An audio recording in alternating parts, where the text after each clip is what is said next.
Just 2 sections of reading. Can you read? Yeah, let's read. Wait, actually, I wanna do. I wanna get tables. You want to look at... Okay. So you're asking for flexibility to look right now? Yeah. Okay. I can be flexible.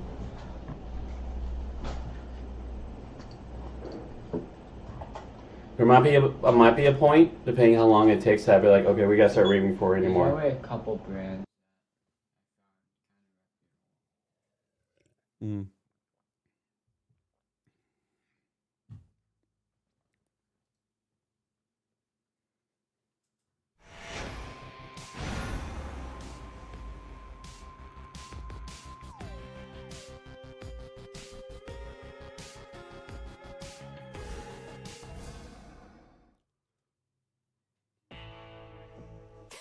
From out of the abyss.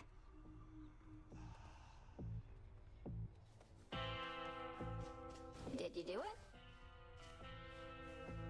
Sometimes I hardly recognize this place. The tent, I mean. Just look at all this stuff. It's practically a palace now. I never thought I'd want to live in a palace. Though when you put it that way, I have second thoughts. Were all the latest decorative touches to your liking? More stuff to mess with means more haunting opportunities, so yeah, I think it's fine. It's you I'm worried about. Not quite as neat and sparse in here as it used to be. We could always neaten it up again. Please, no.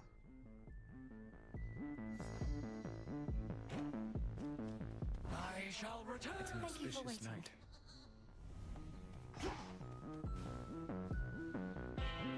Shall we liven things up?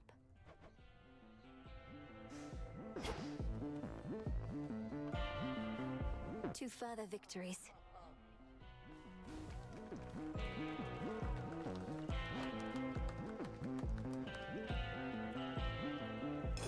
Among the best.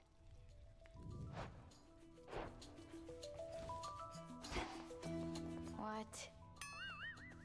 Mm.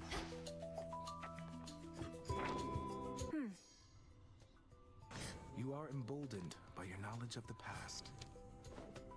The oldest blessings in existence shall be yours. Kronos fell to you once more. That much I heard. It's an impressive feat, although you mean to bring him death, yet he is deathless. This seems to be a paradox. That's right. Mortal death is not the end, but mortals often think it is.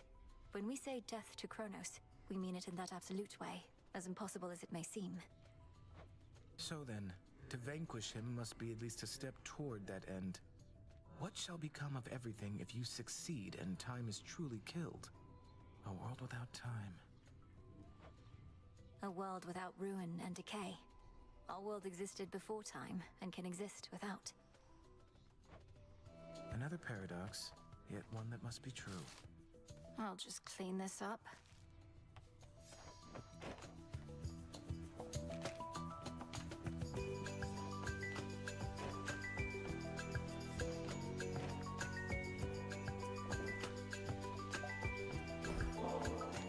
How about we head down to the fishing pier a bit?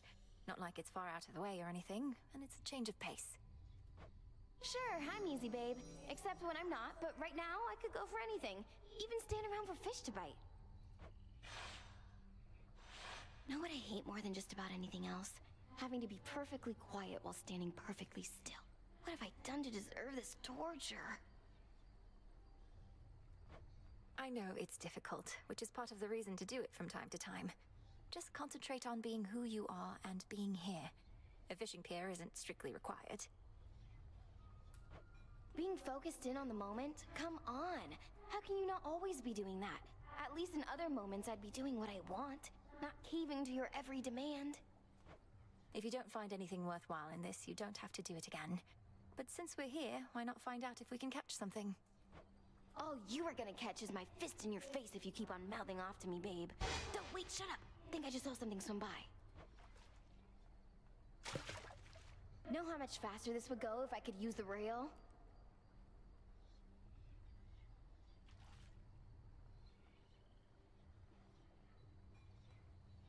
There! there. Wait. Oh, you, babe. Ooh, a soul belly. Babe, I had a totally amazing time, I swear. And you don't stink at all. Nor do you.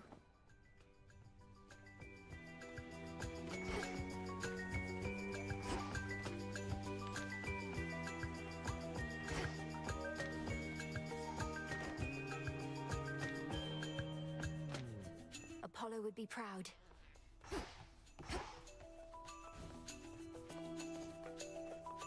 Welcome, Lord Charon. Positive outcome.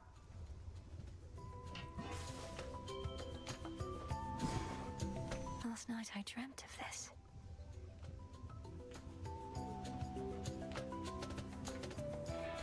I'll keep this in mind.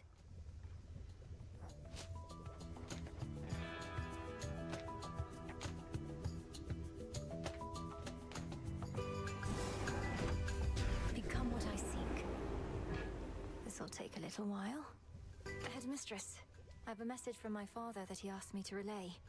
He sends his deepest gratitude. Lord Hades told you this. Whatever for? He rots in his own prison whilst the Titan ransacks his domain. My charge was to safeguard the realm, and I did not. Father spoke of when he left me in your care, when Kronos struck. He must have feared the worst. Now he knows I'm well. All thanks to you.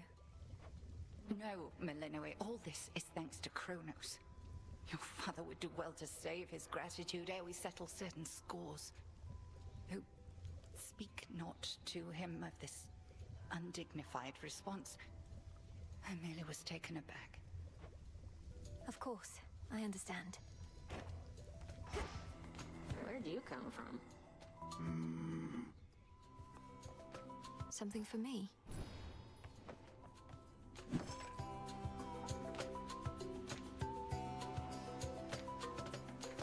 Should be here soon enough.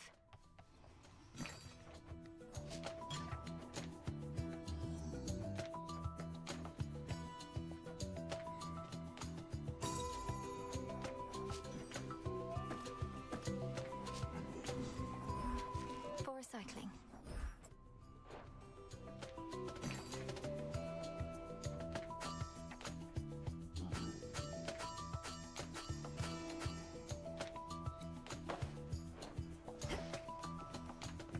Well, well.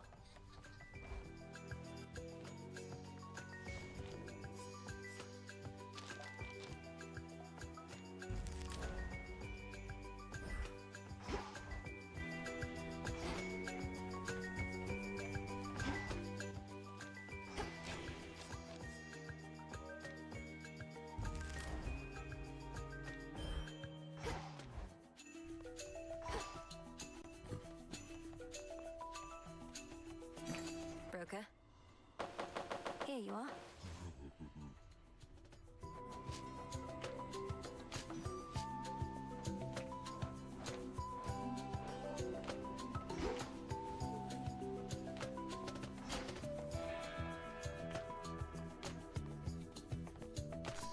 May I?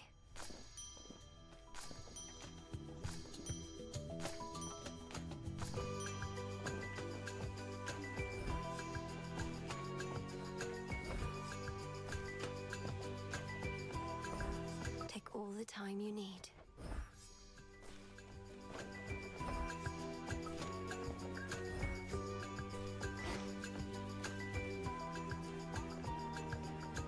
What's up?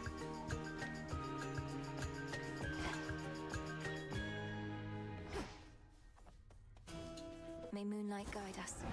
Terror engulf us. How about this? I mean, Yeah. I guess. Mm.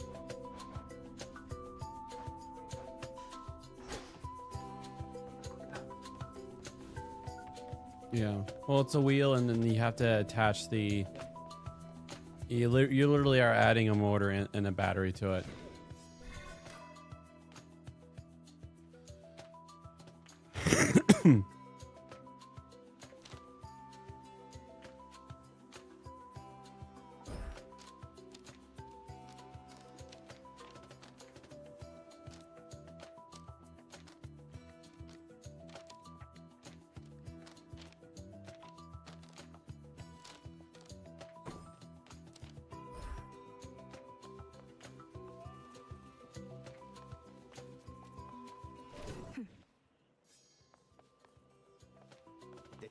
to prove yourself has finally come. The 3 gifts of the Veil, to be bestowed to one deserving of the title of Knight's Champion, beckon the fierce princess of the dead to prove her unequaled prowess to all. Oh, I don't know. Oh, so are you gonna earn the gifts of the Veil over there? Or squander your chance to get some of that eternal glory? Eternal glory. If such a thing may come to those who manage to achieve extraordinary feats, so be it. But to chase glory as a goal unto itself, that can't be right. At least, it's never been our way. But our ways can change, wouldn't you say? We mustn't become mired in the olden ways of doing things. Though I don't mean to pressure you, kiddo. It's just, I think you ought to get what's yours is all. I'll think about it.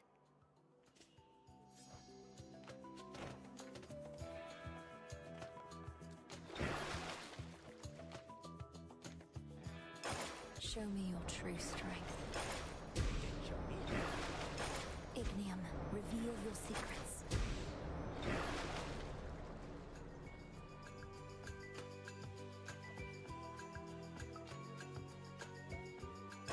Such power in the break of dawn. Much to look forward to, Lord Moros.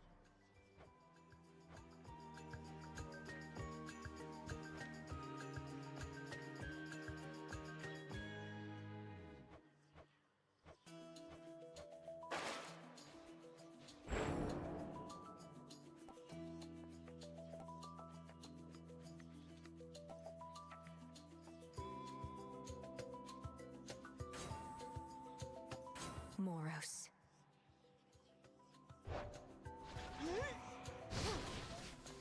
What form suits you tonight?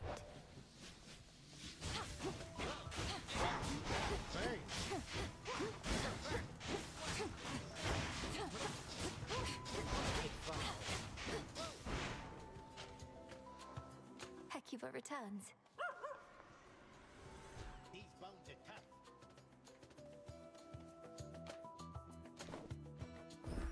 Here, Hecuba. Works every time.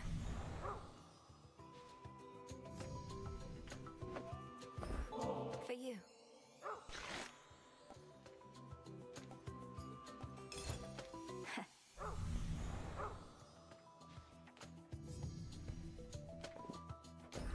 Grow strong, my friend.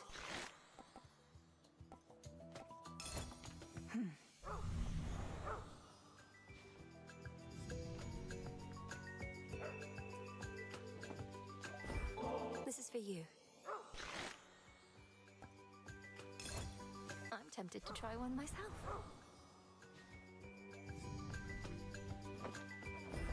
You're going to like this.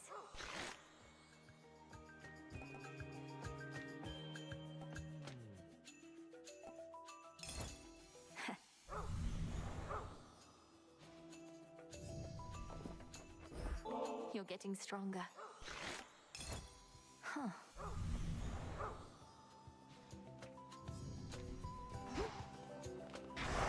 Do you swear?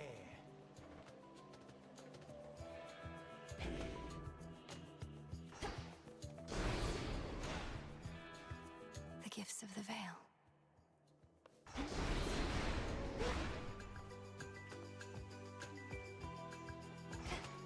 Now, Shade.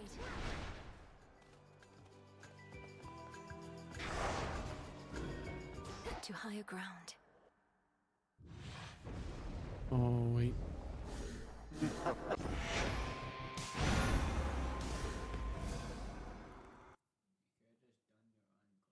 No, I forgot. Okay, I want. Hecuba returns. I gotta redo Here, this. Hecuba. Works every time. Grow strong, my friend.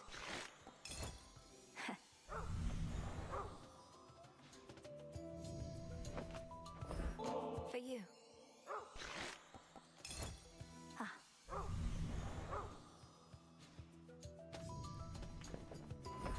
This will make you strong.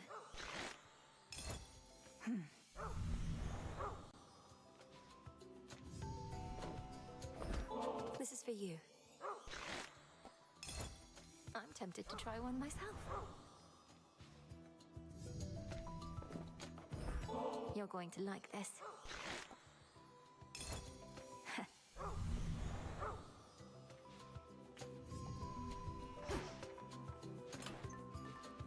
I want to grab. That's it. Want to help? This is the path I'm going. There we go.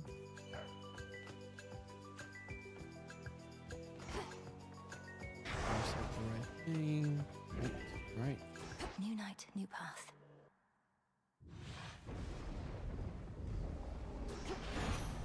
Hold on, everyone. Thought you could sneak on out of there without me giving you my rune? Well, you're entirely mistaken, Em. And you're about to be much quicker, too.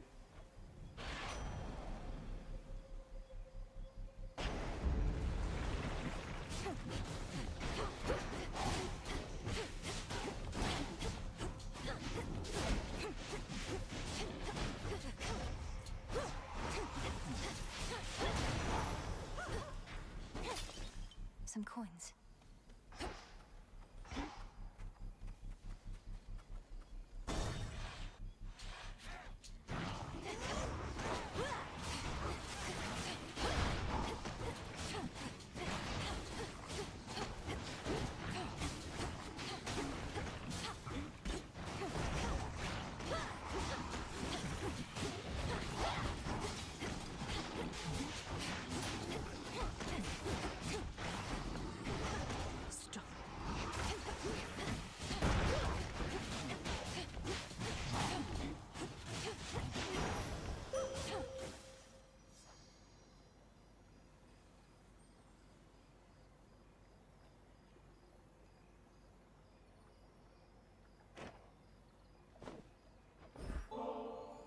Great Eye of Night, who watches over me. May your brilliance always shine across the world. The customary gifting of the gods. I am becoming fond of this cycle. Some traditions of Olympus may be worth adopting after all. I bid you shine for me again tonight. Kronos can wait, for he is time itself. You turn your energies instead toward his armies on the surface, and can slow him down that way, growing stronger all the while. Wolf Howl.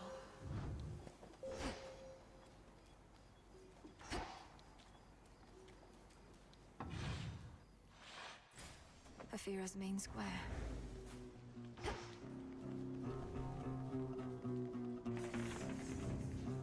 Let's go to her first. Listen, she has really cool.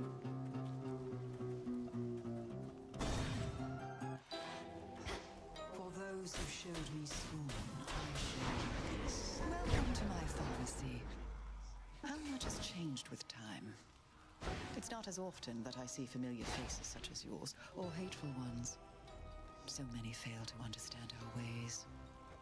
You've always seemed to have ways of making them understand, Lady Medea.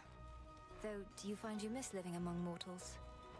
Locating live subjects for my research used to be easier, but that exception notwithstanding, no. A few true friends are better than 1,000 friendly, feigning strangers.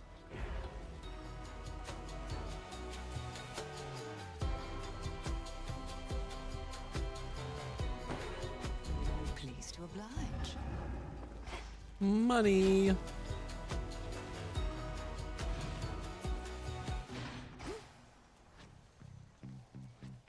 The barely held together city is a labyrinth of streets. Some barricaded still, yet others not. Each horror-filled, night after endless night. So many mortals lived and died in such a place.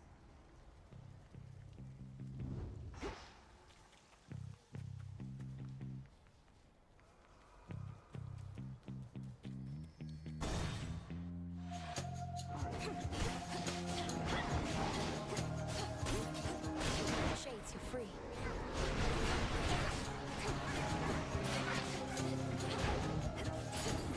This one's mine.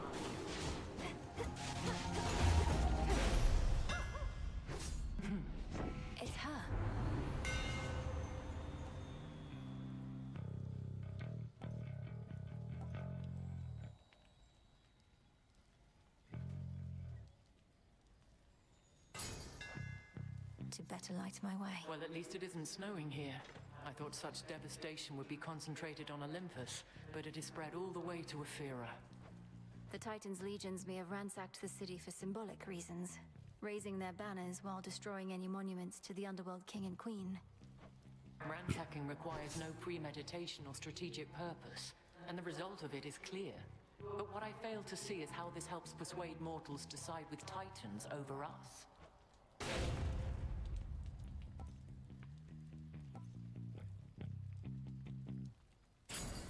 Your brother's favorite. No mercy out there.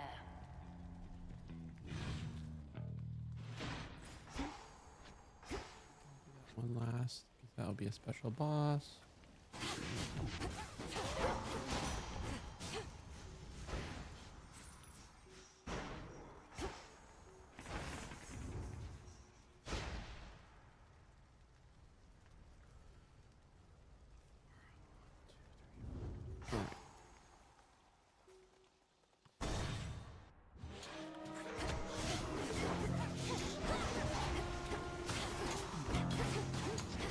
You'll be out in no time, Shades.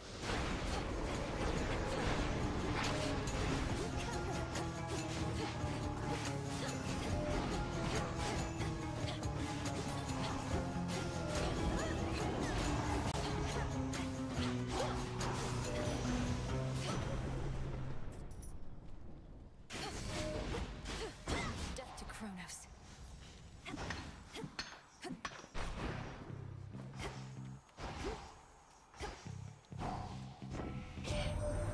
You've seen it now firsthand.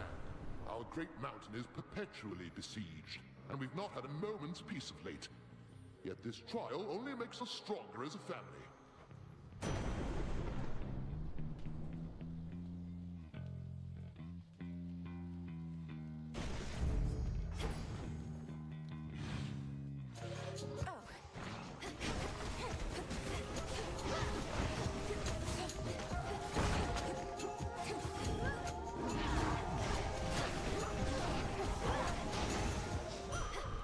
All quiet.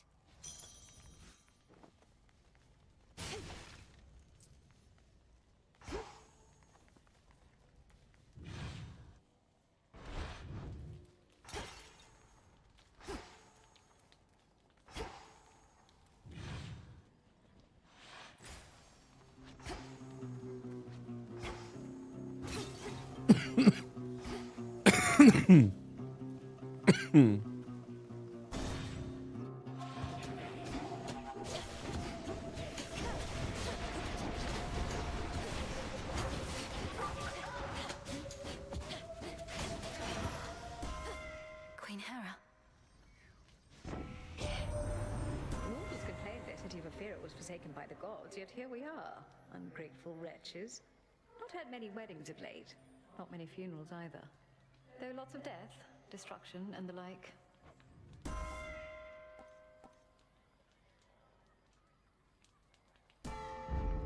Our bond renewed.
Kronos, that is.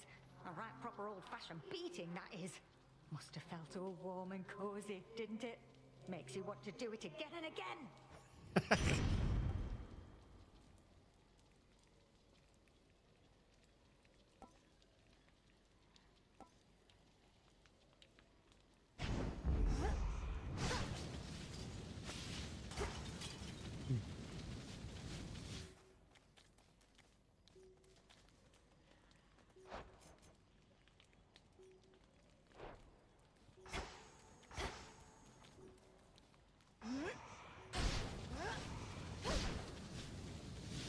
Bespin.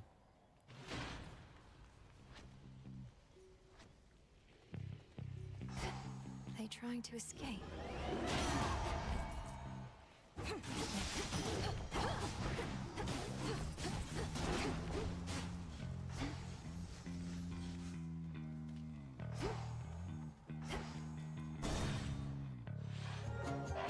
That rotten boar again.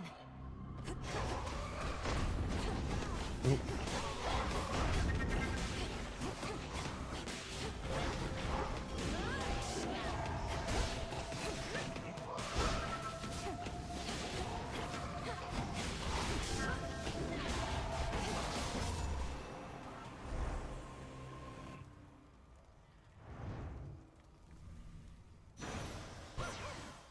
If Heracles could handle it. You're saying you got Kronos, didn't you, Sunshine?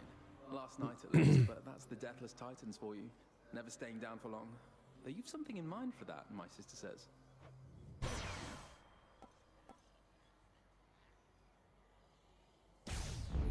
Better.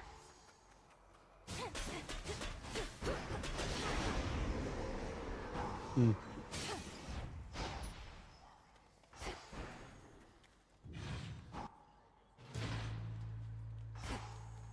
I can get out. Mm-hmm. And it well, the first one even had an ending.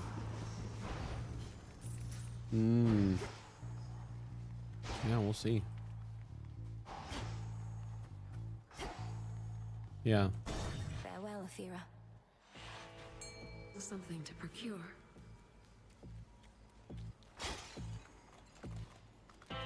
Prepare, fishy.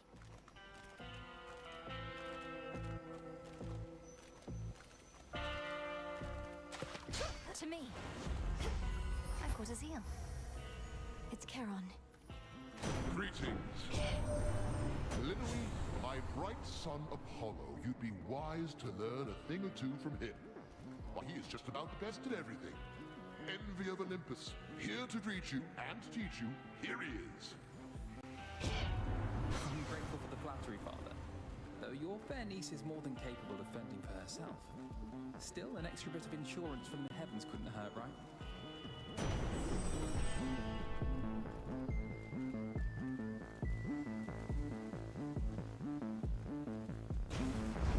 The might of the heavens.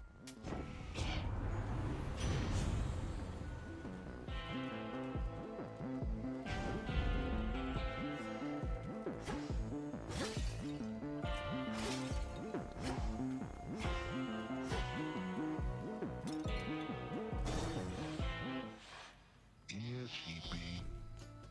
The dead. They talk sometimes, or try. Nothing better to do around here. Know what they're going on about? I couldn't make it out at first, but sounds an awful lot like Prometheus. The Titan of Foresight, and one of your allies in case you've not met, for apparently you serve the same master. What have the wretched dead to say about the likes of him? Mostly just moans and groans. Might be they're hungry like me. Cause if Prometheus really made off with fire from the gods like I'm hearing, he probably knows how to cook.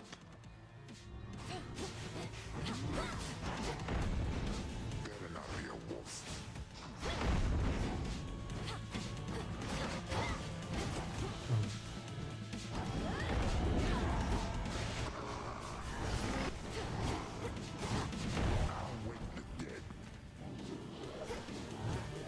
Oh my gosh, dude.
intense. A narrow victory, but still. Whoa.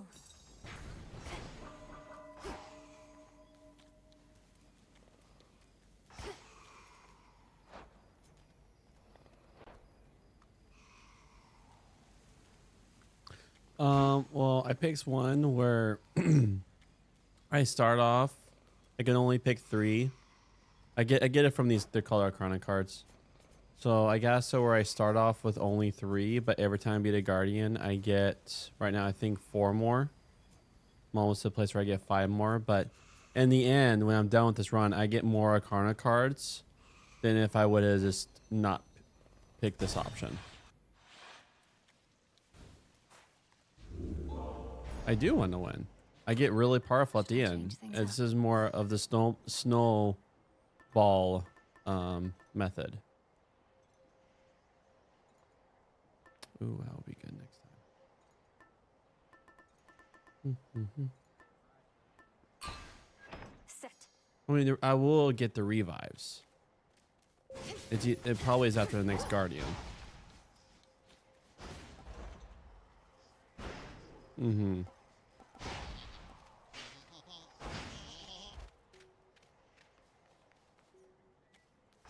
No.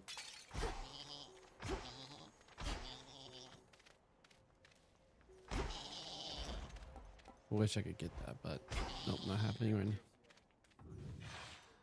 now.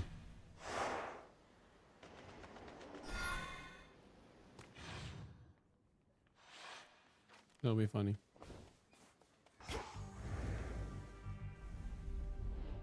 Such a strange and awful fleet that Kronos has.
Ooh.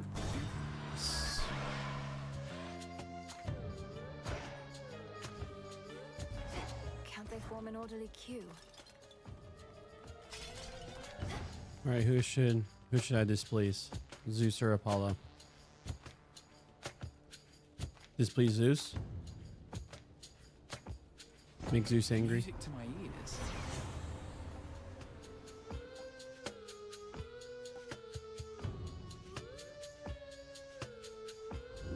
Let's do it. Burn it. I just like.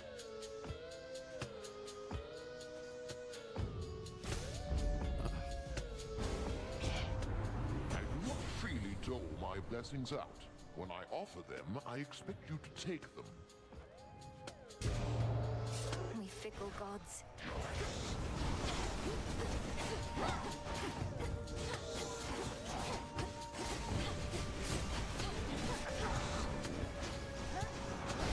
Get shocked.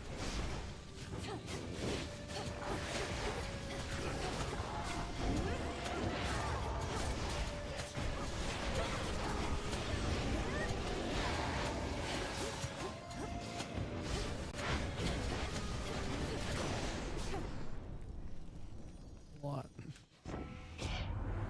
Such bickering is getting us nowhere. Let us direct our pent-up wrath toward our foes.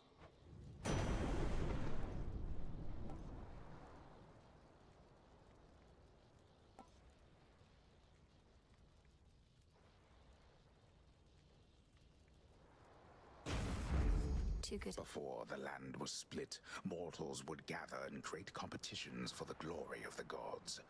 But now the gods themselves appear to fight over the few remaining scraps. There's still enough for all of us, I think.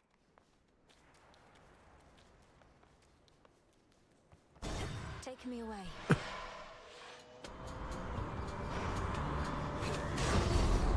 Our labors never cease. The sea took these stones once before, and it's about to take them back. Stand clear. You bastard!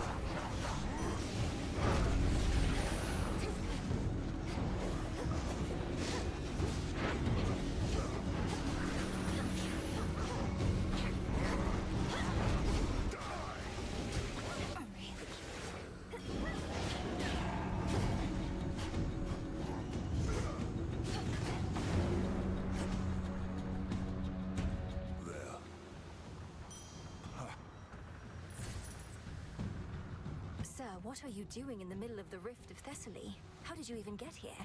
Although you must be a powerful swimmer. I'm proficient in a wide variety of athletics, since you mention it. Swimming, leaping, striking things with clubs. So this is part of your patrol path? To think, my journey could have been even more infested with foes if not for you. Much would be different if not for me, though you're one of the few I've met of late to admit it. Fair voyaging, sister. Look at the time.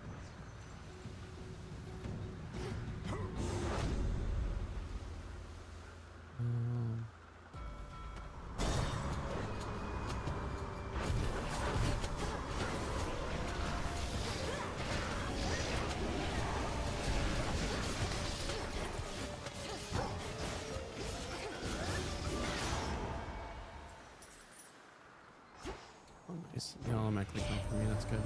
Well, you've given Kronos something to really think about. You're headed back our way.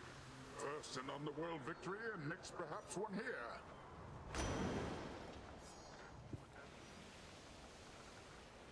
Ah, why not? Surging on.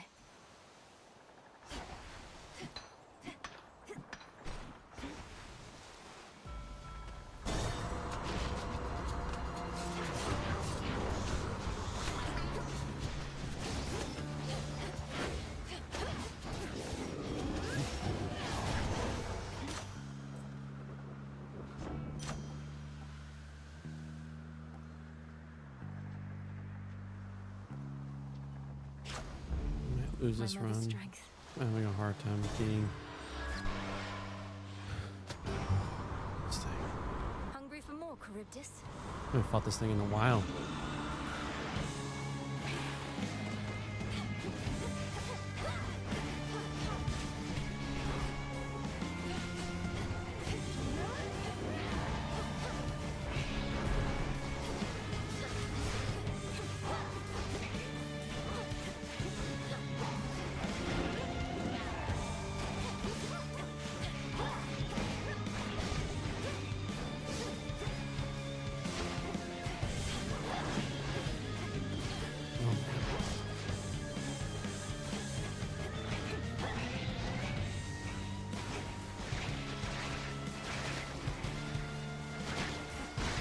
Oh my. Return to Shadow now. What a rough run. Mel, wake up. Few sailors live to speak of their encounters with Charybdis, so there's that, Phrynos.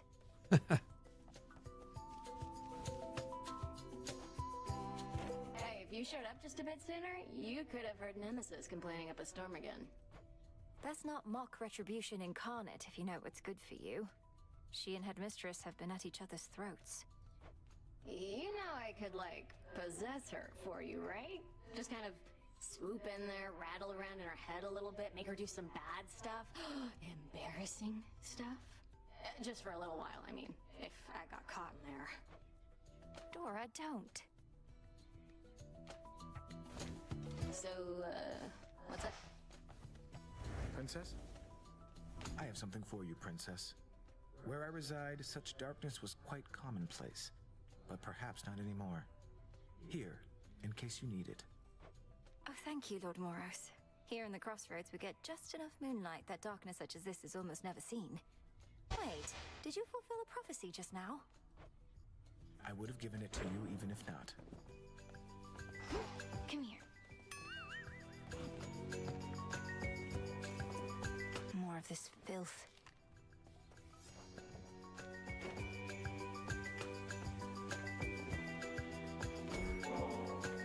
Please don't make me regret this, Eris.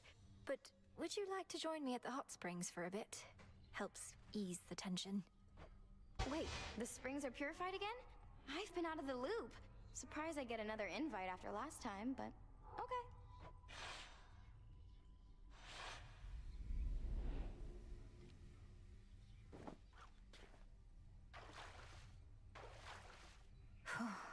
Ah, yeah. So this is what you still do to relax?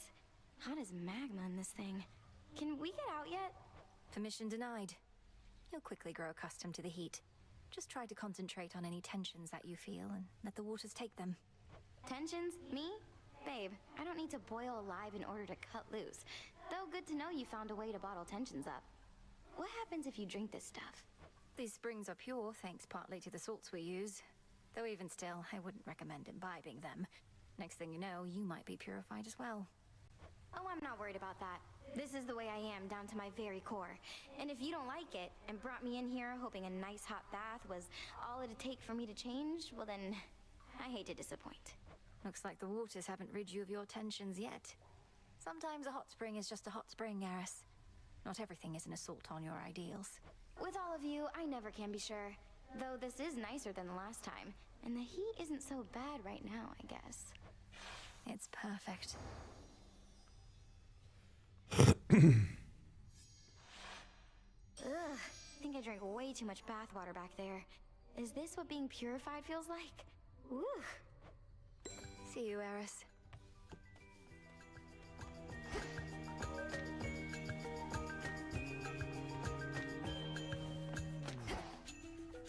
I may have a new request. Up for another song? Inside, I'm screaming.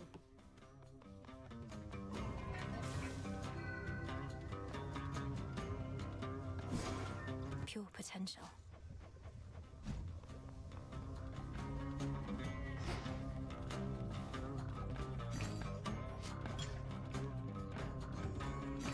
Hail, broker.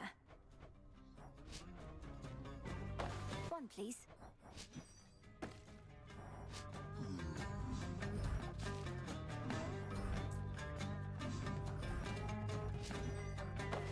I'm short on bones.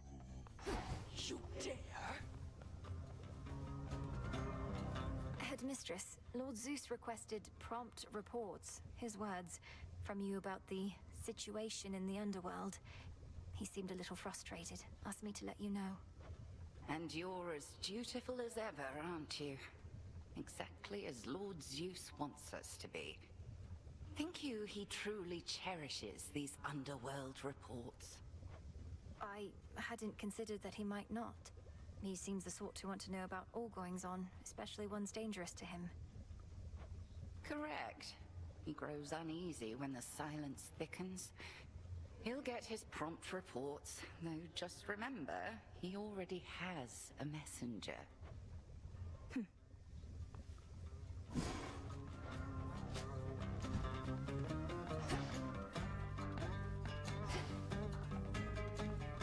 Evening.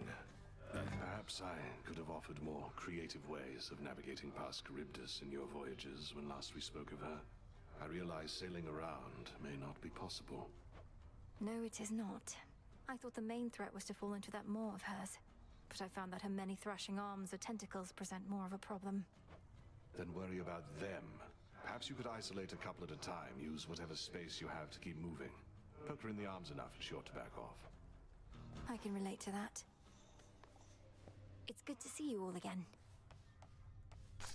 Ready to come out?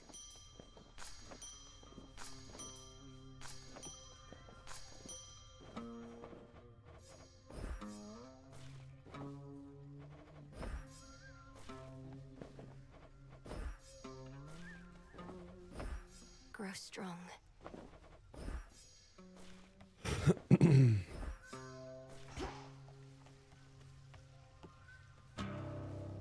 that was forgotten shall be feared again.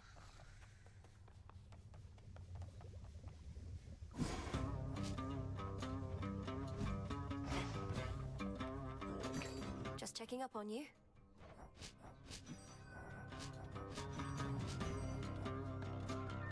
Back to Gaia.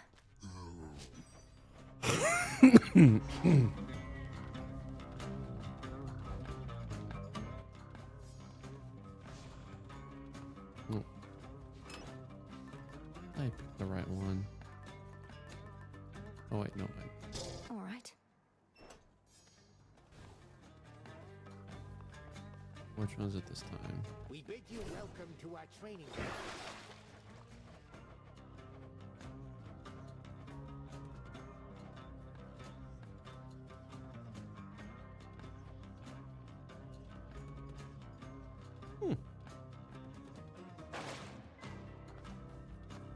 Show me your past.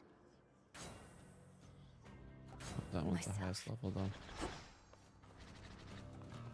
AI is to be trusted then? I understand your recent journey to the surface didn't last so long, young one. Life's hard up there and always gonna be. Not like your cushy underworld. I'm not accustomed to it yet. Everything's intensified. Whenever I fail to evade a foe, I feel it even more. Well, you're not gonna have an easy time. This night calls for...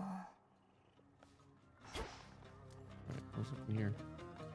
Okay, wisdom of the ages. I only need 5.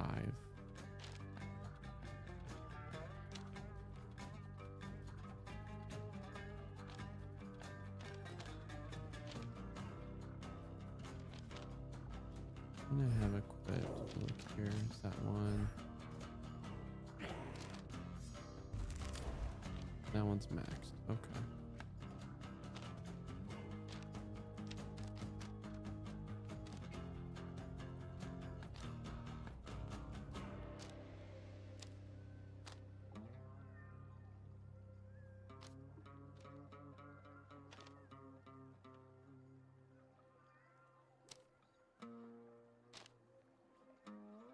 Sure, I'll do that one. There we are.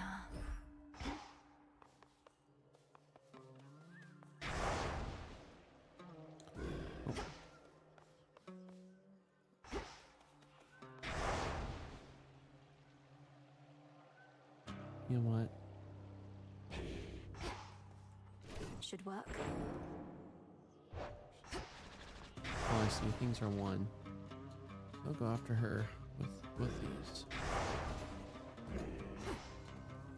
And I'll try these ones. Moros. For the family. I want to go up top. Headmistress, guide me. I draw you down, O moon. Lend me your light. The umbral flames suit you quite well. So much akin to the twin torches of your headmistress, however old they are. In any form, a guiding light is welcome company. Ooh. Drink deep and persevere.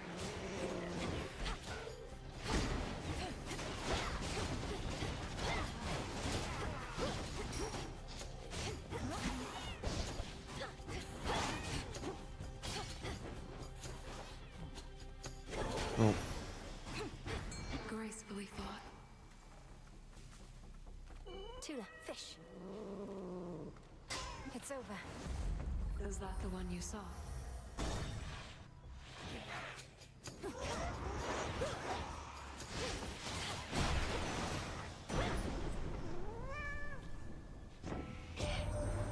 It's all mixed up here on the surface, young lady.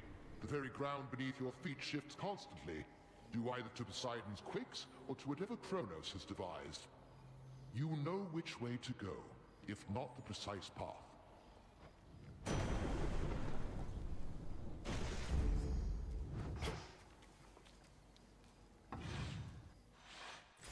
Best have a look around. A bit of this. Returned to my abode. One always could see plain your talent, sorceress. But truth be told, I thought your heart would be a liability. Perhaps, however, I was wrong in that. I'm thankful for your faith in me. My heart is never so assertive that it would lead me astray. Or so I tell myself anyway. What gives your incantations such great potency, Lady Medea? So many curses have intangible effects, yet yours pierce like a blade. A well-wrought curse requires suitable reagents and pure intention without compromise. Any hesitancy, any second-guessing undermines an ill effect. That I understand. It's the pure intent toward misfortune that I struggle to achieve.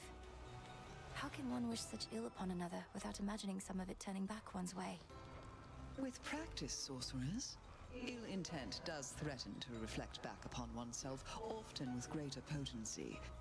But with the blackest of intent, there's nothing to reflect at all.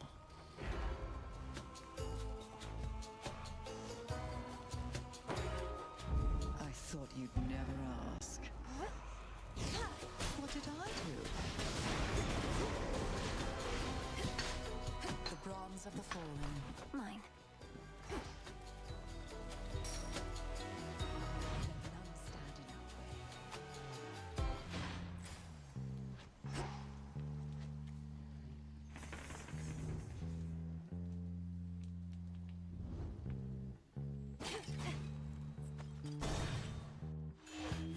Bronze beaks.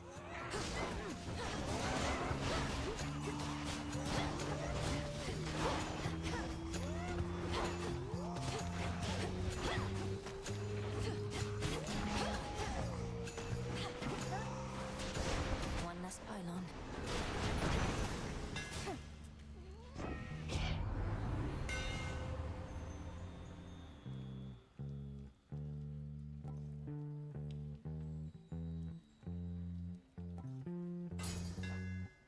The Umbra flames.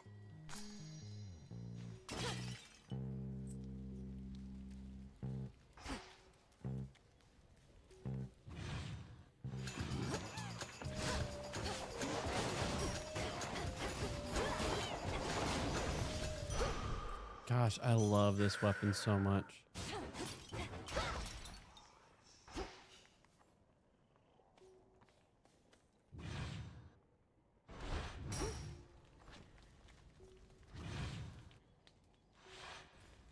Next pylon then. Let's get the lay of the land. Saloon? No.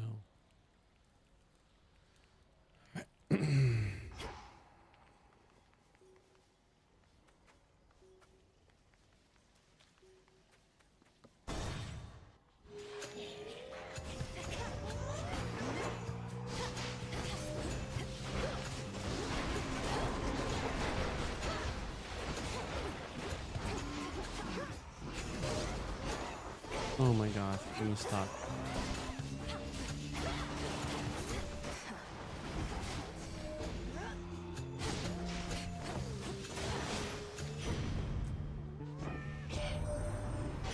You got there, ignium, is it? Reminds me of those twin torches that old Hecate would always have with her. If these are anything like those, they'll never sputter out. But just in case, we'll keep them nice and hot.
Special deliveries for you, Em.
them, Tula. The great and crafty Zeus is aiding you directly now? Then you truly must be one of our best remaining chances to thwart the Titan's plans. For Zeus is loath to ask for help, or offer it.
Swept up in these family affairs through no fault of our own. I had no prior qualm with Kronos, yet here I am now, well at war with him.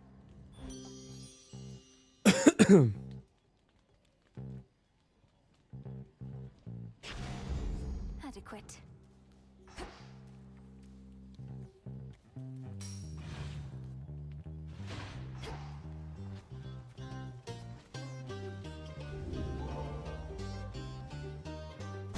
Enough of this place. Right. I found something.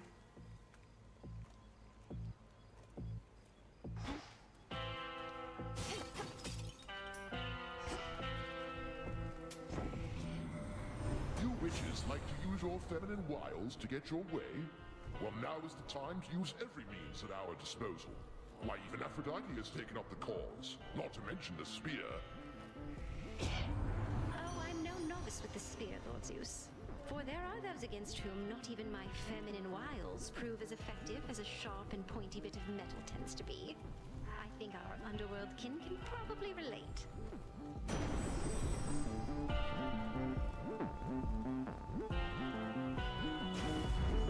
Thunderous power.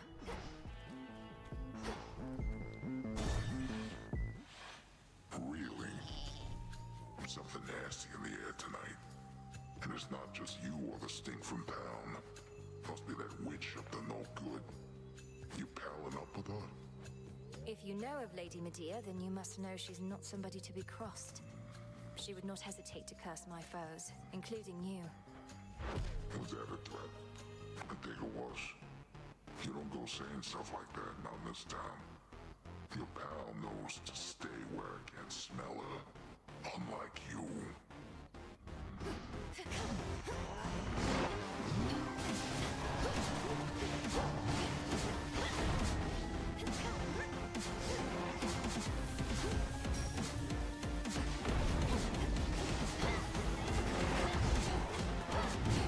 If I'm not sleeping, no one is.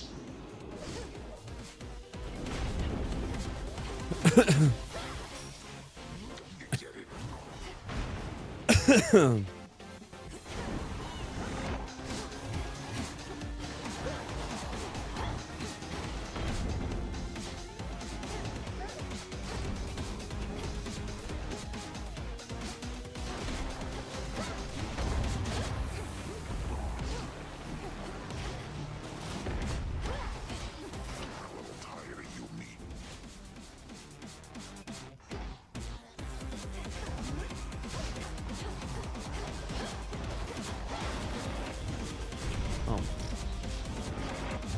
Oh my. I'm okay, Tula.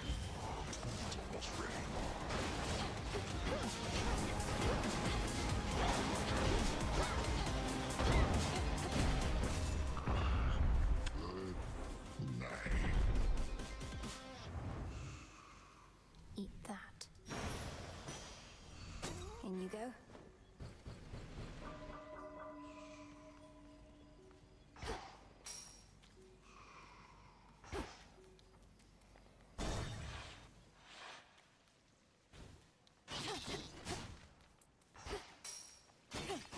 Coin for Charon.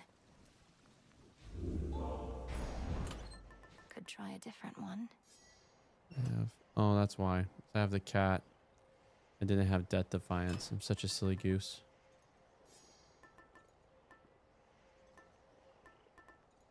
Should work.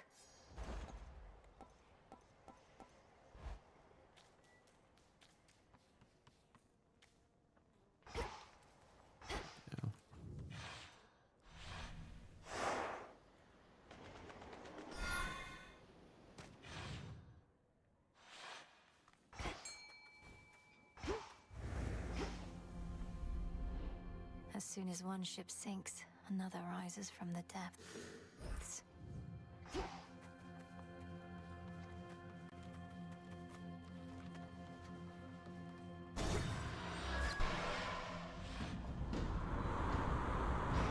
Shamblers ahead.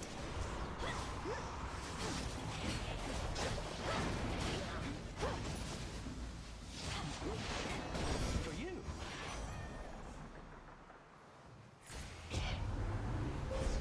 The path you face.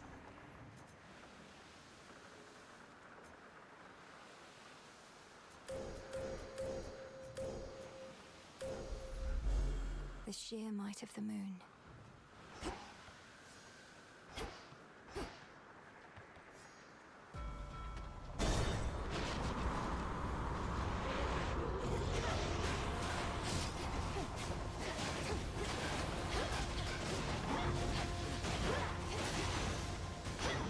He's back. Into my boundless, terrifying seas, my niece. Unfortunately, teeming with invaders now. Got my hands full dealing with them, if you must know. We'll see if you can break through their blockade.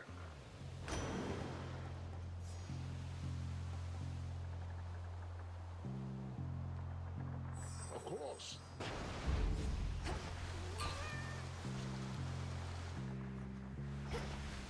Got one more rarity.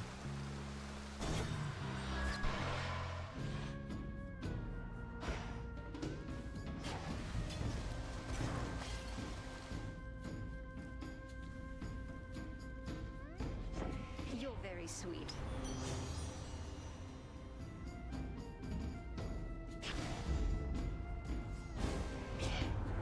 You've a defiant streak in you, young lady.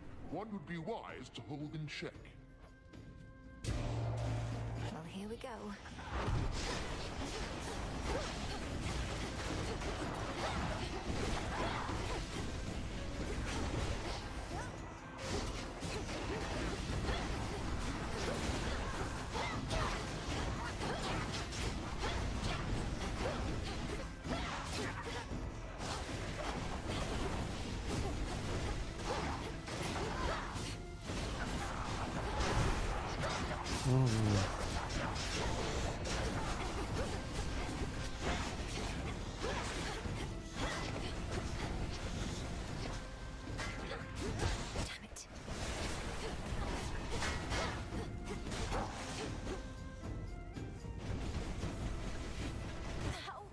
What? Return to Shadow now. I was behind a pillar, so I didn't see I that. shall forget this slight against me, but you had better not. I didn't know. So petty. Kids don't like me very much, I guess.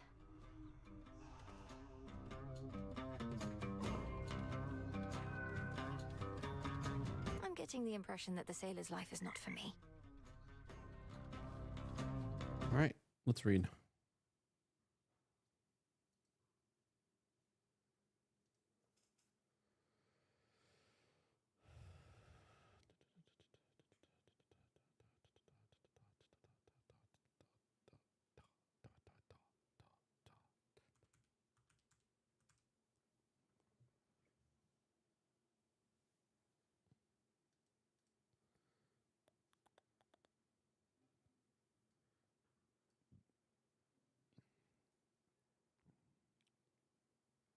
All right. King Jesus, you're a great, great God. Thank you for just being the amazing God of life. Just look to you and just your beautiful, holy, and righteousness. Amen. They said to one another, "Come, let's make some bricks and bake them thoroughly." They had brick instead of stone and tar instead of cement. So they said, "Come on, let's build ourselves a city that has a tower with its top in the heavens. And let's make a name for ourselves so we don't scatter over the face of the whole earth." Yahweh came down to see the city and the tower that the human beings had made. Yahweh said, "Well, one people with a common language for all of them, and this is the first thing to do. And now nothing that they may plan to do is closed off from them. Come on, let's go down and make a babel of their language there, so one person will not understand the next person's language." All right, what's that to you? Yeah. Well, it's also, this shows that with human compromise, like they could have used a common language to help the other, but here comes pride, arrogance. You're supposed to see this story with actually all the other big compromise story, Genesis 6, Genesis 2. And so humanity with the Elohims are just a pile of compromise, doing injustice. I was talking to a young man training to be a counselor. The program involves undertaking a chaplaincy in the trauma unit and working with people with brain or spinal cord injuries as a result of a sporting accident, car crash, gunshot wound, or the like. As a counselor and a Christian, he finds it hard to know how to help such people come to terms with injuries that are destroying their lives and with the fact that God inclined to intervene to stop the catastrophe and then does nothing to alleviate their suffering. Why did God not stop a drunk driver crashing into his woman's husband and turning him into someone who cannot think straight and is full of anger at the devastation of his life? Or why does God not heal him or give him strength to cope with what his life has become? Why did God let that baby's mother do drugs when she was pregnant and then abuse her baby in a way that will affect it for the rest of its life? I don't believe in an interventionist God, sings Nick Cave in the most astonishing opening line to a rock record, The Boatman's Call. Email me if you think there is more astonishing first line. But if I did, the singer goes on, well, I would ask him not to change one hair on your head. I would ask him to just direct you into my arms. Many Christian prays that last kind of prayer, but God is indeed economic with interventions. That is just the way things are. God decided to create a world that would generally be allowed to run itself under human sovereignty. This was the point. God could have created a different world where accidents were prevented or their effects were undone. But God did not do so. The other night, I watched a movie about a Batman-like figure called Hancock, who could halt a train that was running into a car stranded on a railroad crossing, or stop a bank robbery in mid-event without sacrificing the lives of hostages. But in real life, there is no Batman or Hancock, and God does not often intervene. In Genesis 11, even more solemnly, when God intervenes, it is to bring mishap rather than prevent it or undo it. And we may also object to that. The wanderers who want to settle down instead of spreading out decide on a building project. It requires some ingenuity. The story again reminds us of Genesis 2:4, as the project involves some ambiguous technological development. I am always horrified when I look at houses or apartments being built in California. They are made simply of chipboard and chicken wire covered with plaster, and they have no proper foundations. It does, however, mean you can load a house onto a flatbed and simply move it to a new location. Any Brit knows that a decent house is made of brick and that the brick walls go down into the ground so the house has a brick foundations. Of course, I also know that such a house would not survive an earthquake here. Israelites similarly knew that if you wanted to build something strong or impressive, you build it out of stone. If you could not afford a whole building made of stone, you constructed stone foundations with a superstructure made of mud brick, though an ordinary person would probably have to settle for a whole house made of mud brick. These poor guys in Shinar are trying to build a whole city with a tower that is supposed to impress people, but they have no stone, so they have to make do with mud brick for the entire edifice. And they have no proper cement to bind the bricks, so you have to make do with tar. They get high marks for invention and ingenuity, and they bake the brick thoroughly, but please.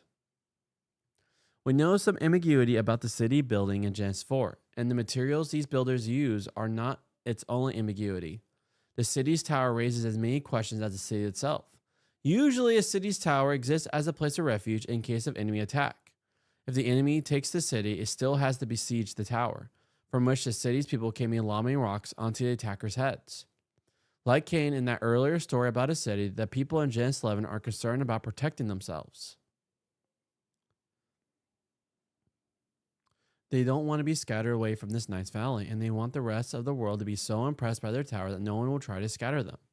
A tower could also form a refuge from a flood, and floods reoccur in Mesopotamia. So are these people trying to make sure they can avoid being overwhelmed by another flood? It was going to be the tallest tower in the world, until Japan or Malaysia or so on builds a bigger one, with its top in the sky. In the story's background are the ziggurats in Babylon and elsewhere in Mesopotamia, which Israelites might have heard about or seen if they were among people exiled to Babylon. These are pyramid-like towers with a shrine for a god at the top, so they provide a humanly constructed place that may assure people that the god is present in their midst, though suitably elevated over them. That points to another significance in this tower's having its top in the heavens. It is a place in which it will be easier for God to come down. God does so, though not in the sense they have in mind. God decides to intervene in the situation, or at least to investigate what is going on. God does not have to wait until they are finished in order to have access to the world. God has independent ways of checking the world out. No doubt God could simply have known on the basis of being able to know anything, or could have sent an aide to investigate and report back, or could just have looked down from the heavens. But God chooses to come to have a personal look rather than relying on omniscience or hearsay or distant learning. God comes bringing the aides along. Come on, let's go down. God's unease at the building project focuses on his constituting a kind of assertion of independence, opening up the possibility of further acts of independence. The issues again parallel those in Genesis 3, but the story considers them at the level of a people, not just an individual or a married couple. Throughout the scriptures assume that people and nations banding together is bound to lead to self-assertion against God, not the furtherance of God's purpose. This attitude contrasts with the instinct leading to the development of institutions such as the League of Nations and the United Nations. One does not need to hypothesize divine intervention to explain the failure of these institutions. Human self-will makes them fail without God's needing to do everything. But back at the beginning, Genesis portrays God as recognizing the need to take such action. Many people who sweat to learn a foreign language could wish God had thought of another way of restraining humanity's self-will, and we might assume that the existence of different languages is something that causes disastrous misunderstandings and troubles between peoples. Genesis reckons that in an odd way it actually restrains sin, even if it does also facilitate it. As another historical parable, Genesis 11 declares that failure in mutual understanding and the troubles this brings were not built into creation or into God's original plan. They issue from human sin and a particular divine intervention. The first Christian Pentecost constitutes a reverse intervention, a momentary reversal of God's act at Babylon. It promises that God will eventually effect a permanent reversal so all nations can join with one voice in worshiping God rather than resisting God's purpose. All right, anything you learned?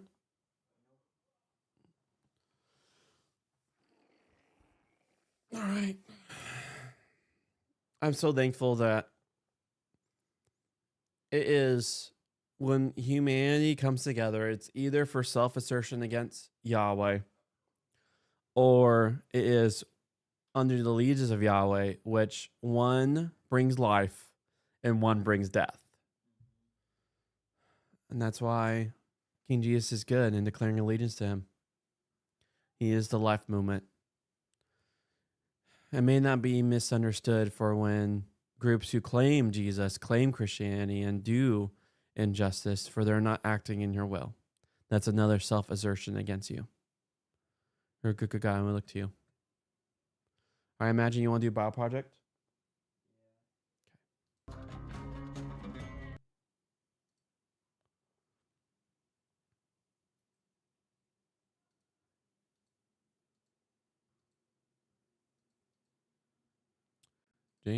James. We just finished James, so now we're past James. First Peter. Hey. The first letter of Peter. His name was Shimon, or Simon, when he first became a follower of Jesus, and he was part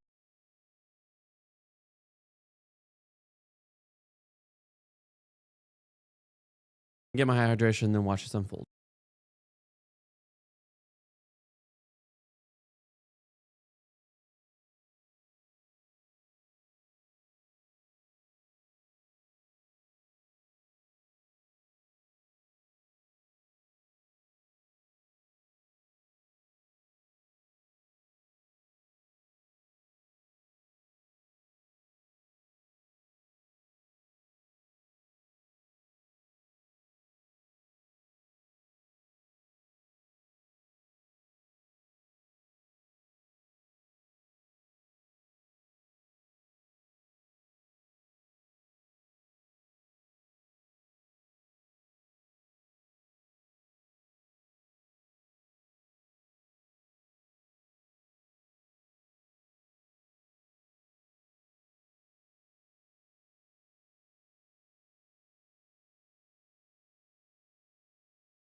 of the inner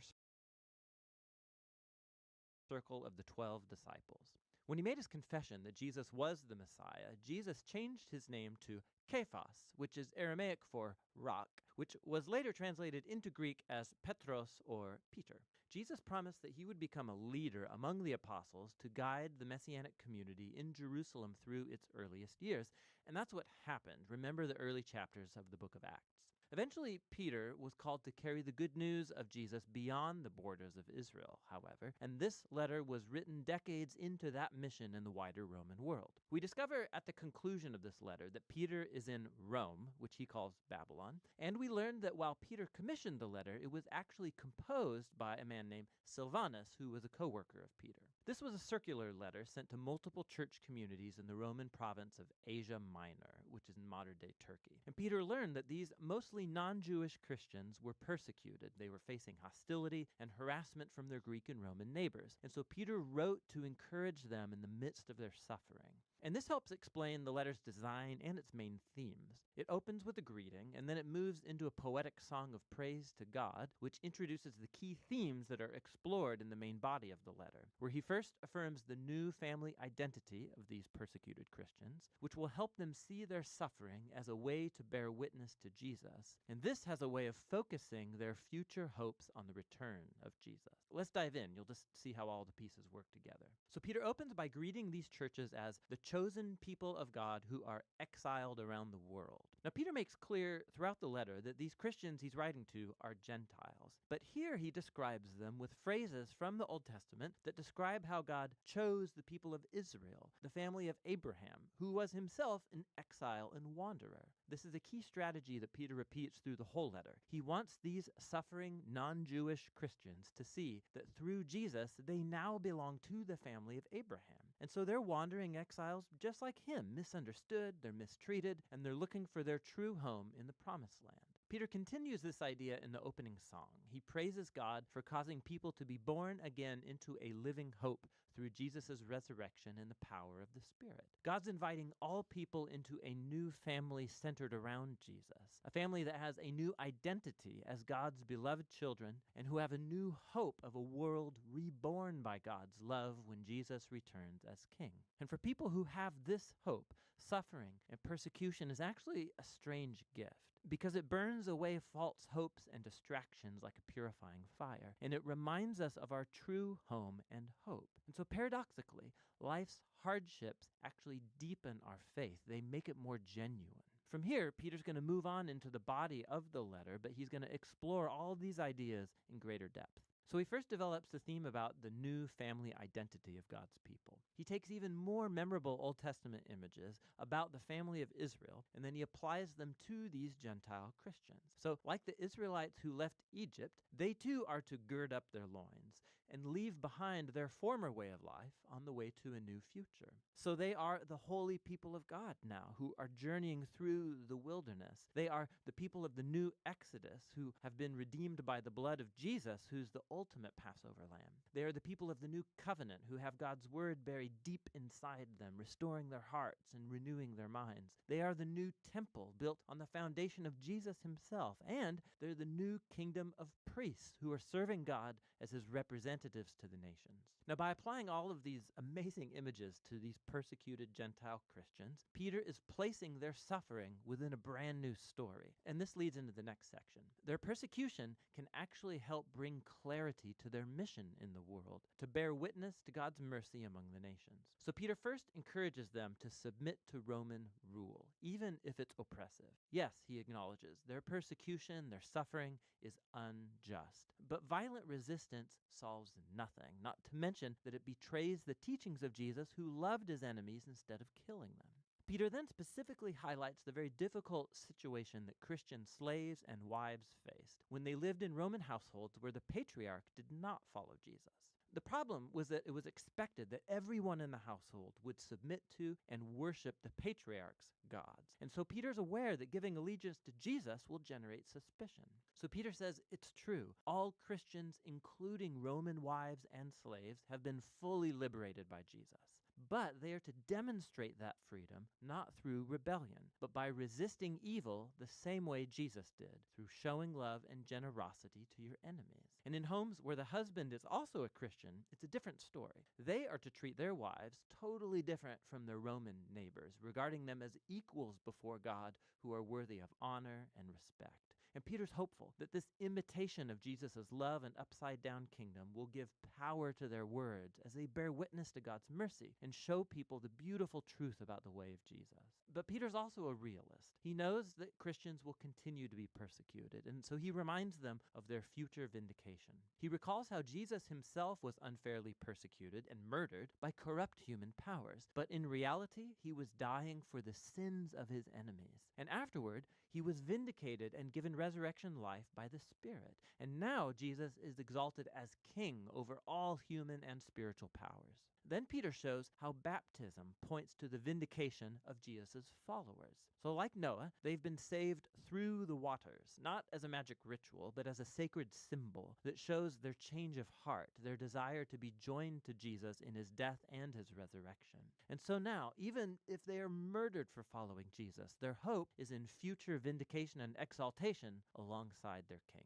Which leads Peter into the final movement. He recalls Jesus' words that his disciples should consider it an honor and joy to be persecuted just like he was. Peter then calls on church leaders to care for these suffering Christians and to show the same kind of servant leadership that Jesus did to his followers. And finally, Peter reminds these Christians about the real enemy that they are facing. This hostility isn't simply cultural or even political. There are dark forces of spiritual evil at work, inspiring hatred and violence, and they are to resist this evil by staying faithful to Jesus and his teachings, and by anticipating his return and ultimate victory over such evil. Peter concludes with a prayer for divine strength, and he sends a greeting from the church in Rome, which he calls Babylon. Now this is cool. Peter's adopting here the tradition of the Old Testament prophets, for whom the name Babylon became an archetype for any and every corrupt nation. And so Rome has become the new Babylon, and its empire is where God's people are now exiled from their true home in the renewed creation. Peter's first letter is a powerful reminder of Christian hope in the midst of suffering. God's people have been a misunderstood minority from the very beginning, and they should expect to face hostility because they've chosen to live under the rule of a different king, Jesus. However, persecution can become a strange gift to the church because it offers a chance to show others the surprising generosity and love of Jesus, which is fueled by the hope of his return. And that's what 1 Peter is all about.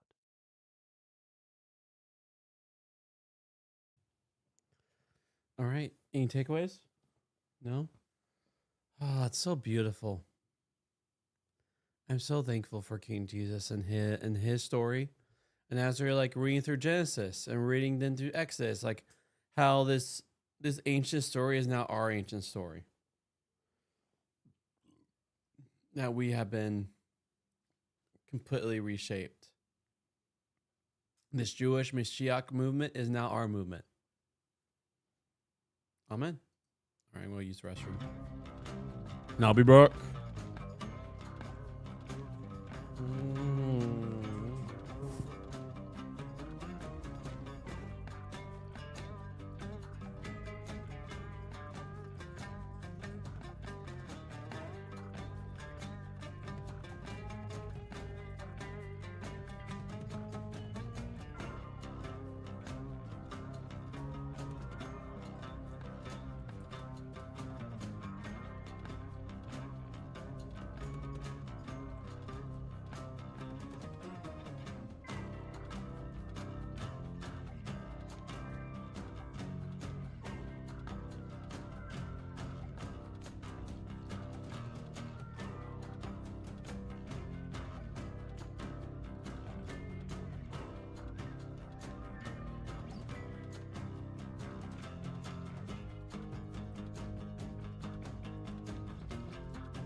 Let's focus.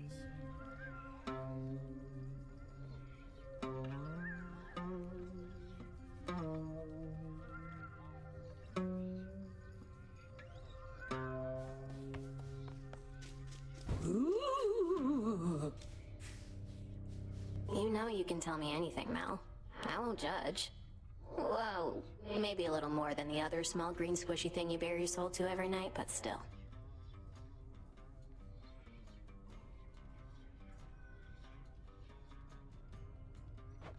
I never made that particular connection between you and Phrynos before. I speak to him about my setbacks and mistakes, but I'm happy to save some for you if you like. Yep, just lay 'em on me. And the bigger the screw up, the more I want to know every juicy detail. I appreciate your service. Welcome back. Something unusual occurred, Princess. The fated list scrolled to a point that caught my eye. What it said made little sense to me, though I'm implored to tell you. I see your spirits glimmer as the metals underneath the earth. I see your spirits glimmer as the metals underneath the earth. That sounds much like a Waking phrase. Headmistress told me of them when she lent me the nocturnal arms. When you think on it, what do you see? A demon of some sort. A mask-like face in shadow. Some nocturnal realm, not necessarily our own. Who is this? We'll soon find out, I think. Likely a bearer of the arms of night, but whether past or future, I can't say. I may have just fulfilled part of a prophecy in relaying those words. I trust they'll be of benefit, not harm. I think so. I see your spirits glimmer as the metals underneath the earth. Hi, hi. I'll just clean this up.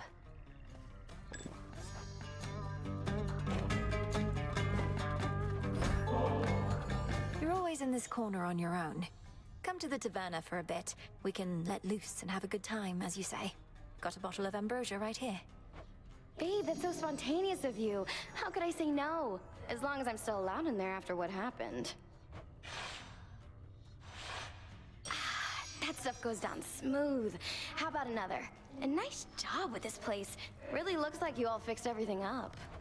This entire area was off limits for some time. It took a rather complex purification ritual and the efforts of a great many shades to restore it, so... Well, I won't even ask. Good. I'm glad you won't even ask. Means we're really starting to get to know each other. Though, aren't you worried what the Shades are gonna say? I mean, about us? No, I hadn't considered that there might be some regrettable way to misconstrue our meeting. Although in retrospect, that was foolish. What do you expect they'll say? Oh, you know. They see the way you talk to me, pick up after me, take me to the hot springs, give me nectar, even ambrosia. I mean, come on. They're not stupid. What? Eris, none of those things... An outing at the taverna is not some sort of... This simply was an opportunity to speak at greater length for once. Hate to disappoint, but I didn't come here to speak. Now pour up. I don't have all night, and this ambrosia's way too bitter just for taking little swigs. Well, cheers then.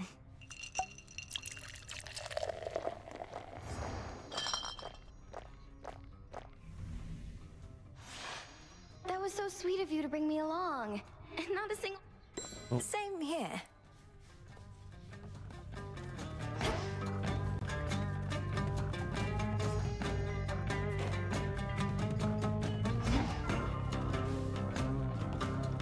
Evening, music maker.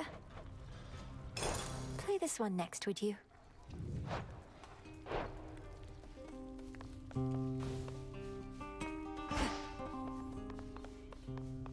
Back amongst the dead. Must be an incantation that can help.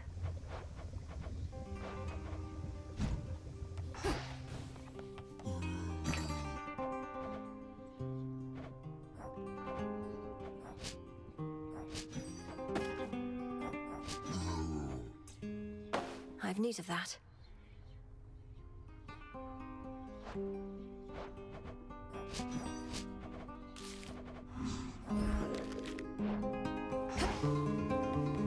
Hello.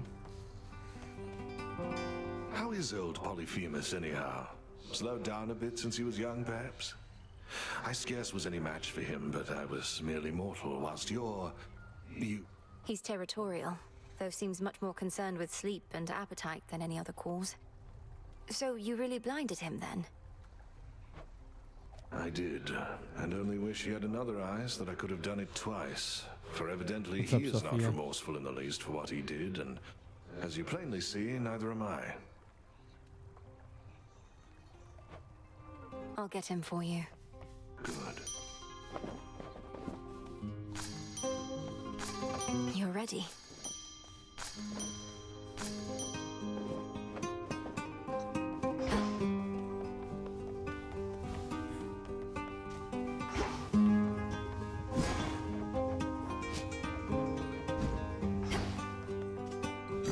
Good evening, broker. Some more recycling. Gotten crowded.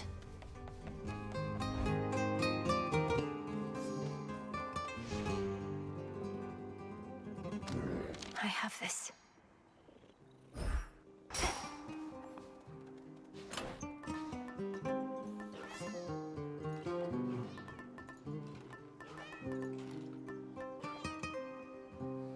Should keep me company. Now for the silver pool. Join me, Phrynos?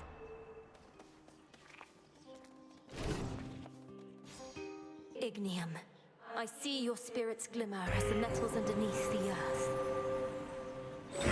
The hidden aspect of Supai.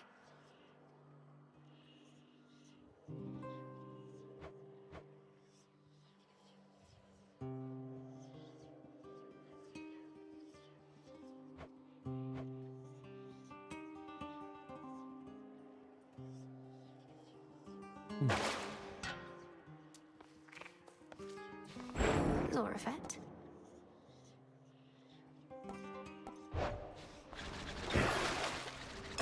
Zorafet, reveal your secrets. Yeah, juice that baby up. Noted.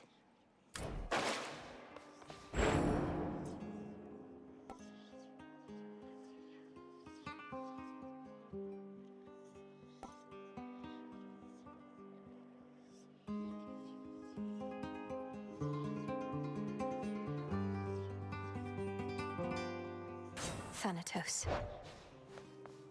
Always she returns as dusk gives way to night.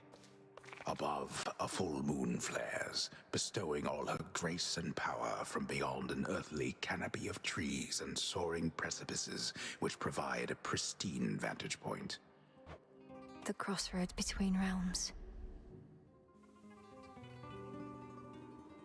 Each time I head toward Olympus, I defy the fates themselves.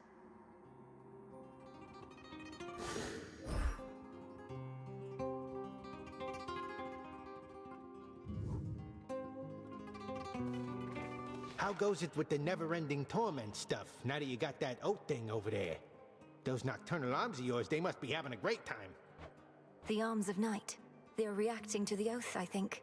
Growing stronger as the testaments are carried out. Drinking the very nightmares born of mortal's fear of the dark. Now that is what I like to hear. May need to take new vows.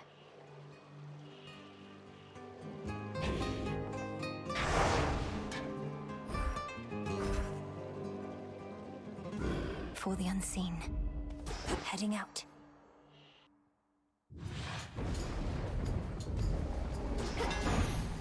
Moonlight, guide me.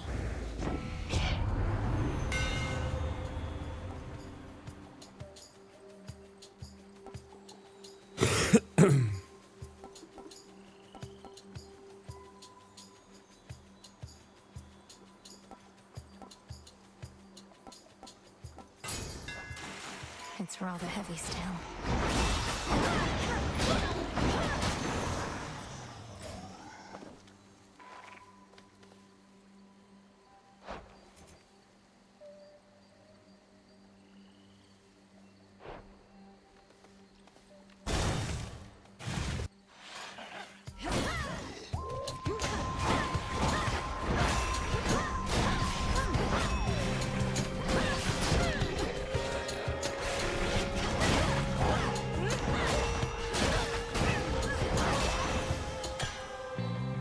Peace.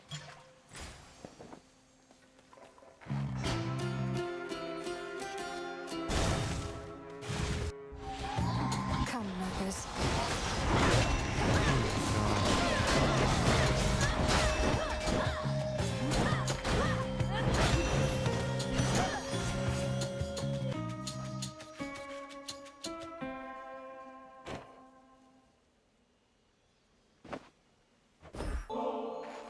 Glorious Aphrodite, you are truly stunning, yet your courage and confidence inspire me still more.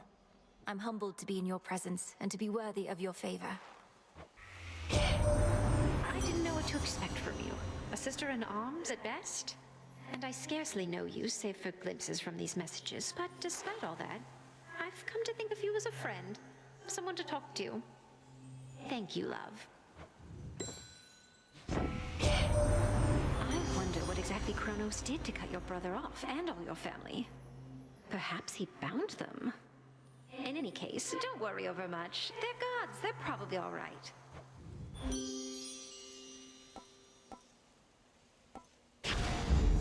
My heart.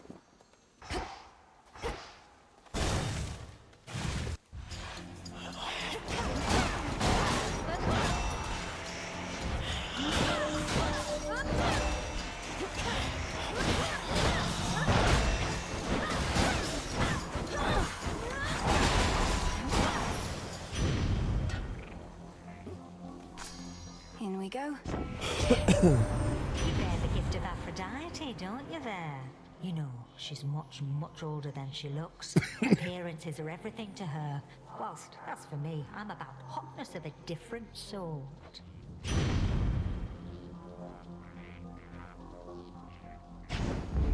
Flame of the hearth.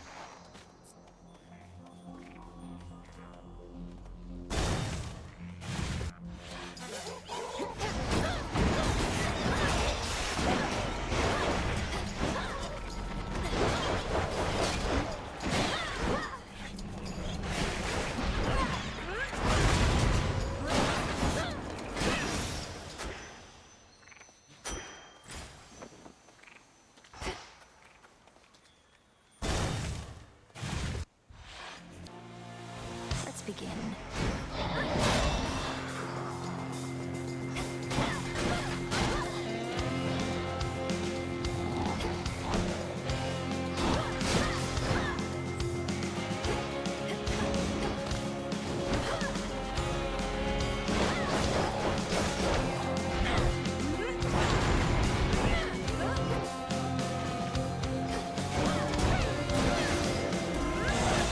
What say you, Homer? Confronted Polyphemus, have you then? That is the sort of help Kronos employs. A hollow fool, but strong, admittedly. No sneaking past him, I'm afraid. We've tried.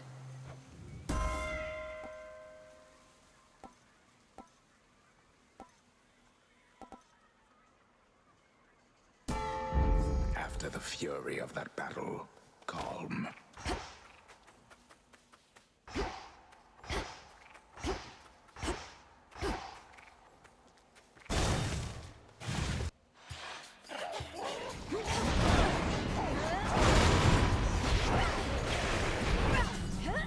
Not now.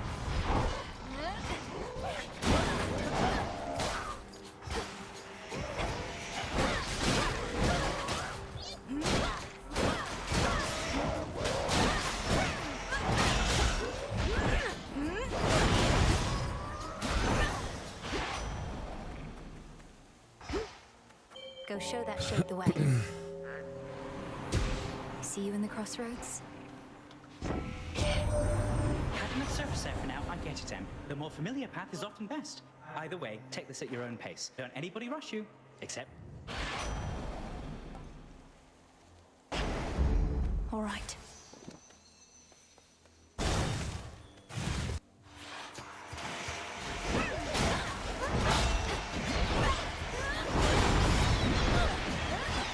Oh my gosh.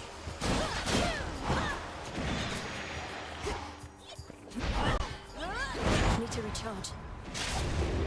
This won't take long.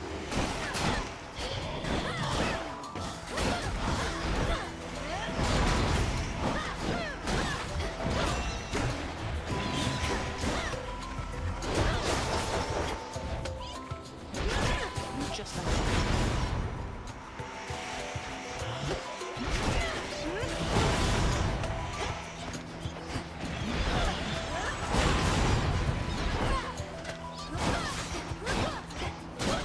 Well done.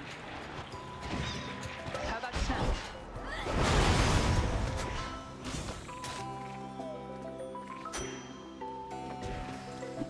Fancy running into you again? Why has Olympus sent you all the way out here anyway? I thought you'd have gone back by now. You're always welcome in the crossroads. Appreciate it, sister, and I do have to report back soon enough. As for why I'm all the way out here, mostly to spy on you. Olympus likes to be informed. I'm certain that they do. Do you ever slip up with them? By now, the other gods must have their suspicions about you and Hermes. Depends on who you're talking about, I guess. But for the most part, they just think we're young and flighty. But we're the best they've got.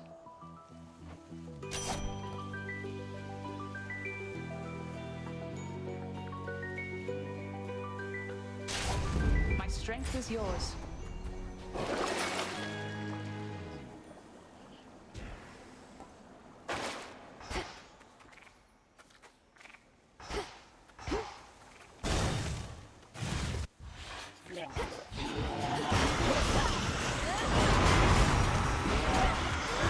I can't.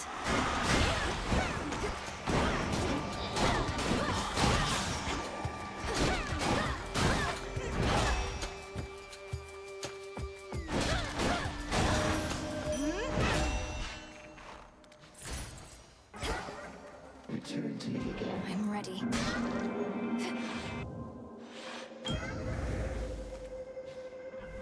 Which water-dwelling denizen is she to find? Hooked one. I caught a Progelli.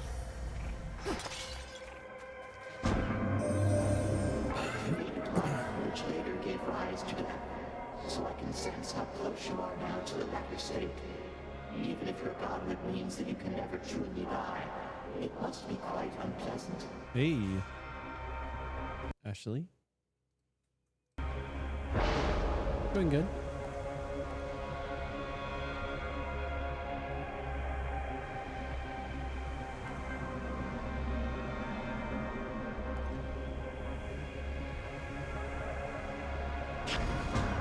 Almighty chaos.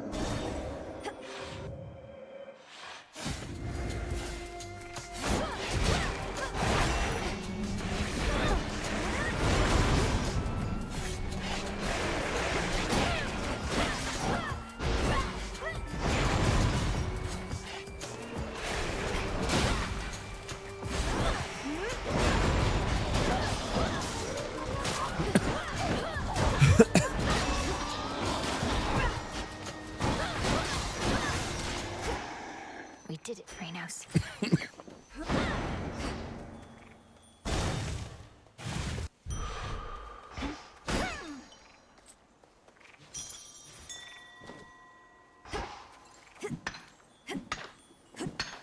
Silva. There you are. You've suffered injuries, Millenoi. Know that I can cure them for you, and you know that I shall not. Not here. It brings me no pleasure. My injuries are teachings, Headmistress. I could have been more careful getting here. Now I face the consequence. Correct. Stand tall and fight me then. Use well your last remaining strength.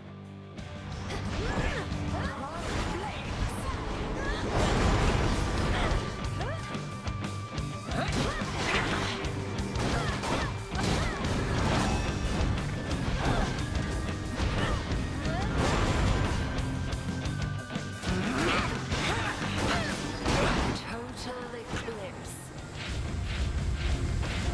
Arise, sisters. Oh. I know you could have done better than that.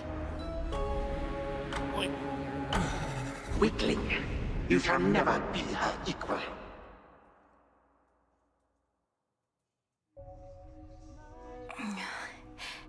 Hey, Artemis. Haven't heard our old song in a while, have you? I'll enjoy it while she's here.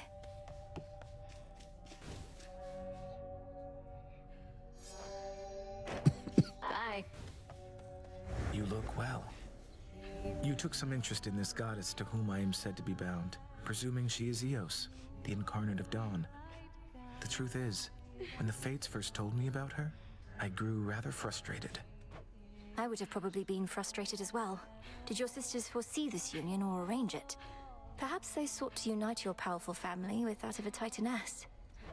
In typical fashion, they revealed little, but the way in which they kept describing this goddess or Titaness and telling me how contented I would be, it was the first time I questioned their wisdom. Not outwardly, of course. They probably meant well, but what is it you intend to do? If I am doomed to be with Dawn, then so be it. But I shall not be forcing that outcome along. I would much prefer to remain here, if you'll have me. The choice ought to be yours.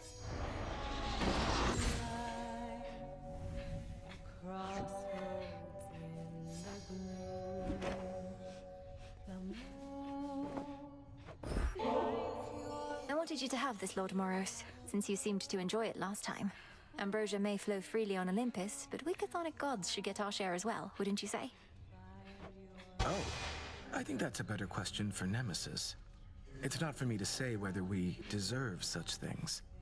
And the Fates did not advise me as to whether I should accept such gifts. Nor did I ever think to ask. I can't believe I'm saying this, though there's no need to overthink it so much. Since the Fates aren't here to tell you, You could always listen to your heart in such a situation. My heart? It isn't saying anything, Princess. But it is beating faster than I'm accustomed, even though I'm at rest and comfortable, mostly. Very comfortable. Ah, I don't wish to be so rude, so thank you very much. You're very welcome. Hey. Oh, it's you. Eris, what's the matter?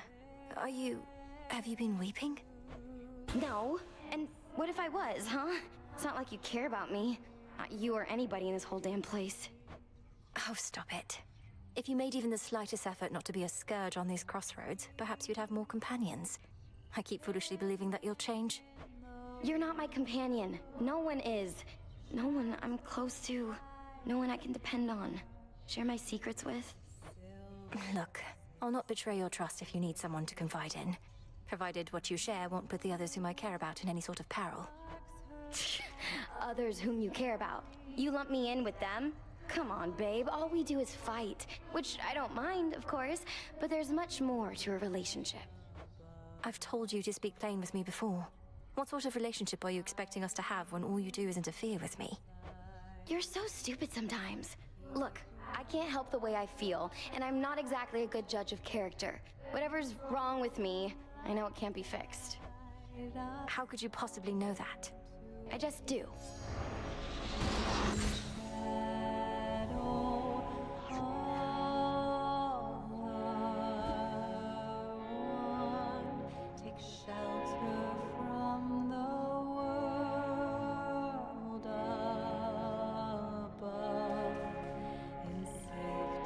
Thank you for having faith in me. The sonorous voice of the goddess of the hunt fills the clearing like a ray of moonlight, stirring the eternal souls of shades that there reside. She's not bad, is she? Who is that shade across the river over there with all the parchment sacks? Never looks directly at me, but keeps glancing over as though it isn't obvious. Oh, you must mean the record keeper, who's probably just intrigued by your beautiful song. And likely he's keeping meticulous track somewhere of each time you sing. Well, it's a good thing I am not self-conscious in the least. Hey, record keeper, this one's for you. Find your refuge here. Be welcome here and I should go. How's it going? sisters wait. Moonlight guide. Mind playing this one next? Go for it, music maker.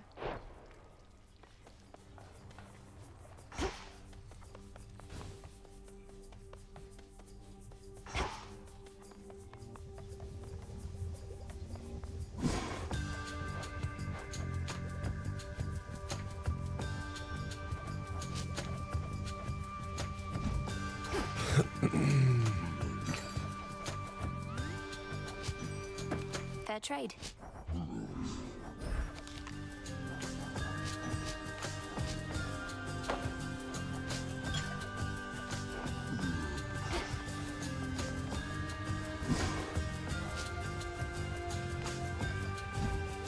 Up and about.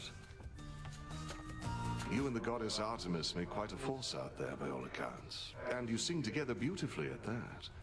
Olympus sent her to check up on us then, eh? I think so, yes. But I have complete trust in her, if that's what you're wondering. She tells Olympus no more than they need to know to rest assured about our partnership. She is by nature rather cautious, isn't she? Well, for my part, I'm pleased you have in her not just an ally, but a friend. For my part, too.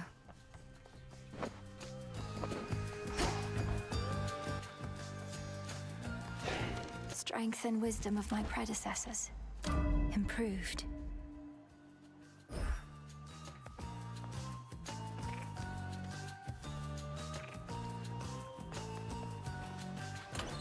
Which to use first?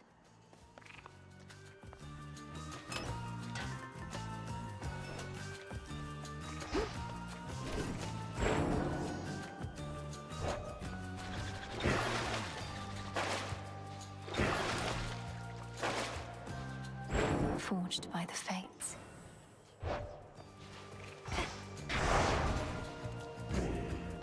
Going up.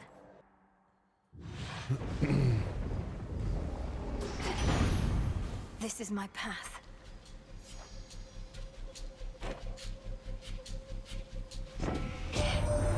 Why, hello, dearie. Getting ready for your next excursion there? You're just a glowing ember for the moment, so how about we get you good and fired up?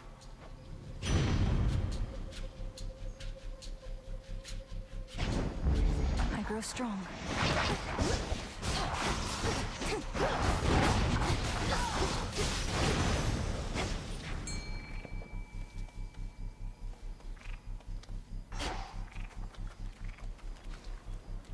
Here, little fish.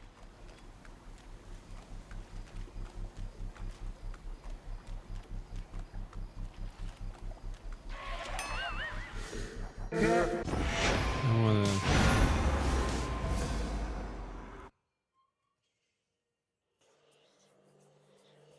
Get that. Sure. Let's go, Golly. Actually, I need this one. Thanks for watching out for me.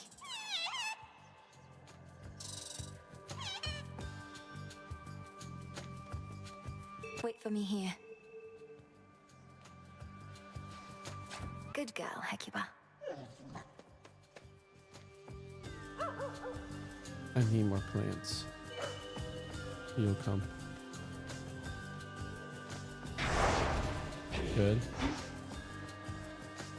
Okay, I got the... Oh. So you basically just stand here, saying stuff, whatever pops in your head, and those other shades and Mel, they eat it up. They do eat it up, disciple, for it is nourishment born of the wisdom of a vast experience, well informing that which pops into my head. Now, could you please give me a break? Okay, I hear ya, Commander. You made it safe and sound. Where were we? Hey, come on, guys. To Olympus. Might change things. This is my path. Why, hello, dearie. Getting ready for your next excursion.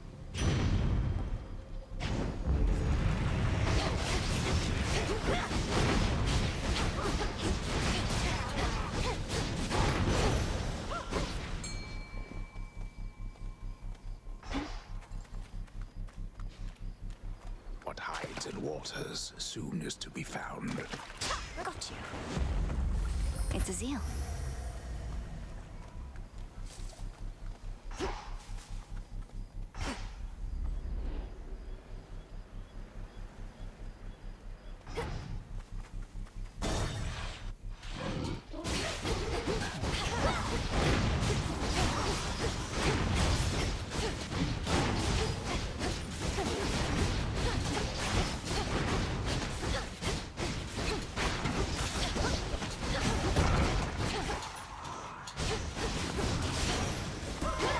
It's her. We've sent young Artemis near to the border of your realm and ours. We require some additional awareness there, and you likely could benefit from a bit of covering fire. Sometimes I miss wielding a bow myself.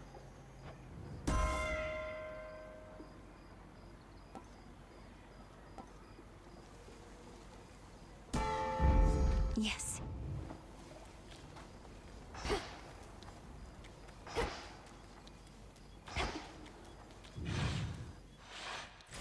Back to the main square. Narrow? Dig, please, Hecuba. What else? Garlic, I think. Death to Kronos, milady. He shall suffer. The gods of Olympus have not always been particularly kind, yet you, a true-blood relative of theirs, would show me favor for little more than carrying out my oath to great Hecate? Unnecessary, this. I've only curses in return. You're so much more than your curses, Lady Medea. Perhaps the gods of Olympus and the dead never told you so, but I believe it's true. Glorious Hera has opted to lend you her power, if my senses don't deceive. Your family of hers and come to her defense. Perhaps she shall be favorable to you. She has been this far. I know the gods can take care of themselves, but we seem to have a mutual understanding and a shared interest at the moment. How mercenary. And the proper posture with the gods, I think. You needn't second-guess my aid. Great Hecate wills it, so it shall be yours.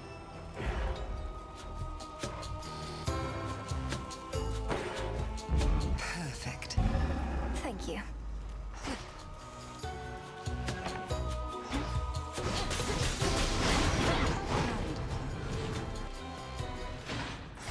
They're trying to slow me down.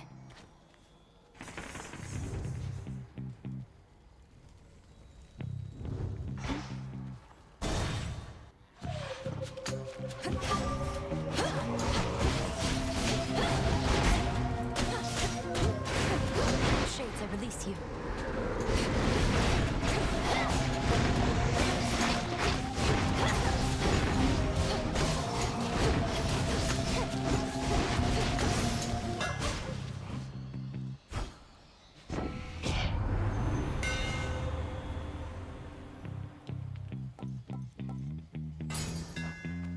My flames ignite. Ah.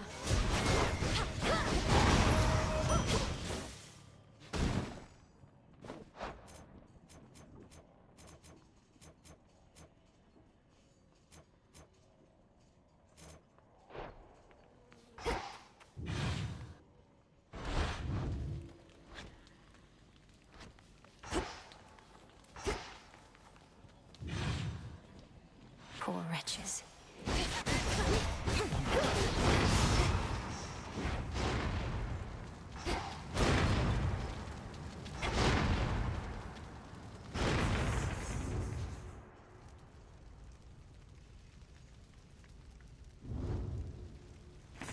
Show me the surroundings.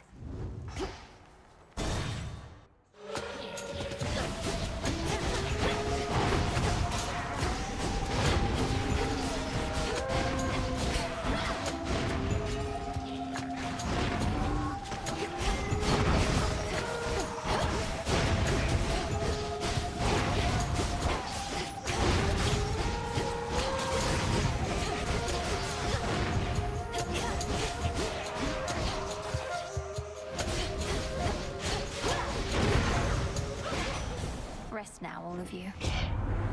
No Clamorous attack on our family's gonna slow us down.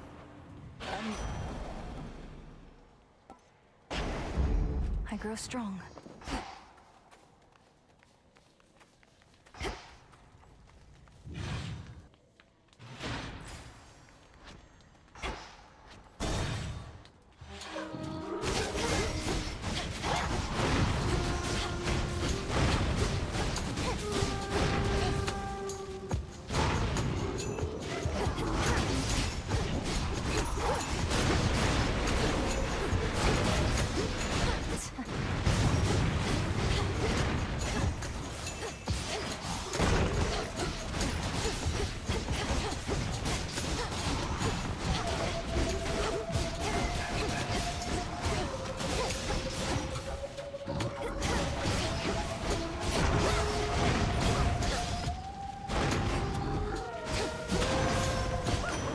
The Trident Sigil.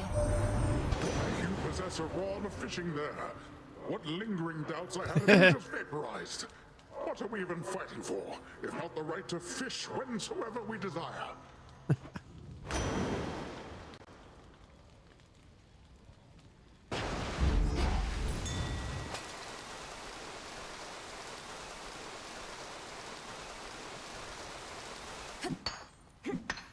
Always use more.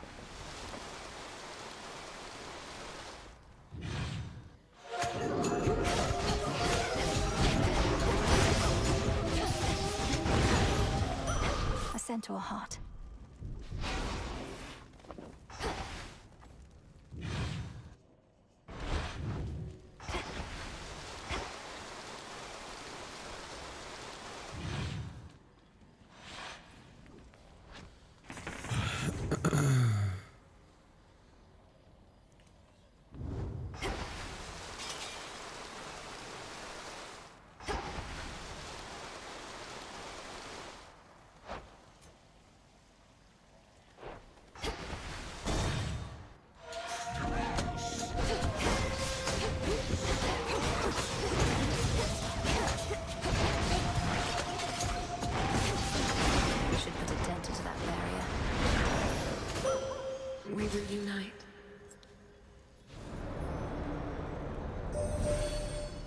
You may enact the Testament of Night this eve, as difficult as it may be to overcome the growing fear that spreads with each and every uttered vow.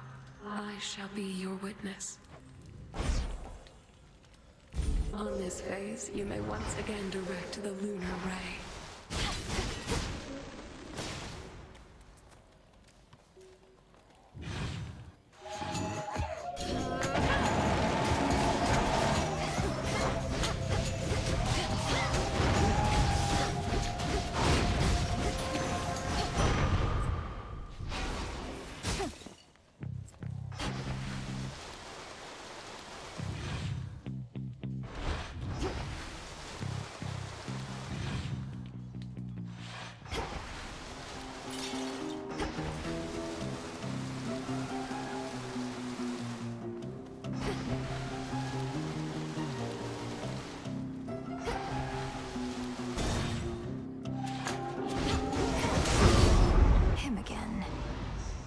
Don't just stand there, sister. We've a war here to perpetuate. War work. Hate the dead.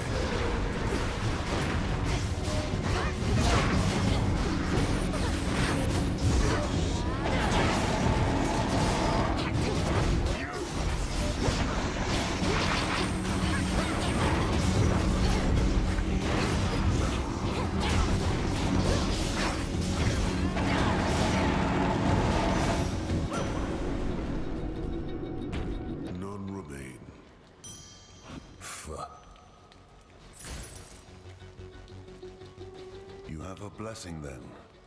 Just like that, she gave you her strength, her approval. You mean Hera? Of course she did. We're all on the same side. More than that, we're family. Family. It figures that Her Grace the Queen presides over the entire concept. Marriage, birthing, and the like. Curses in a charitable form. Till next we meet. Dig here, girl. Thanks, little one.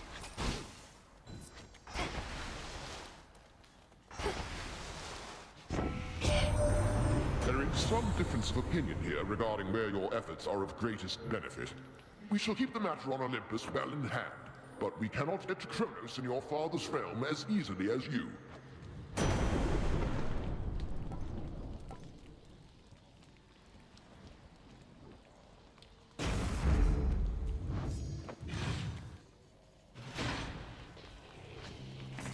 Where else can we go?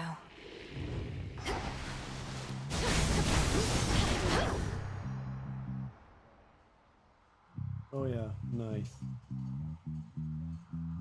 I mean, each one increases the chance, so you're pretty much guaranteed to have super rare item. Mm-hmm.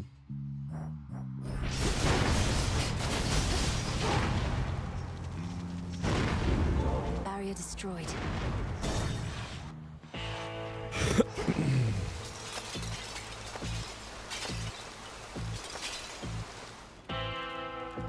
Olympus, I accept this message.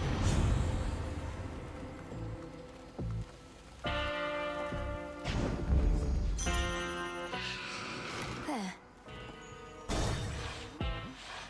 Oh, great. Just wanted to be left alone. Move to the countryside, quiet life of the shepherd and all. Only for you to drag me out of retirement. I've done no such thing. I'm going to the docks. You're choosing to try and stop me when you could be tending to your sheep instead. Oh, I'll tend to them all right. But in order to do that, I gotta tend to the likes of you first. Just like I used to in the good old days.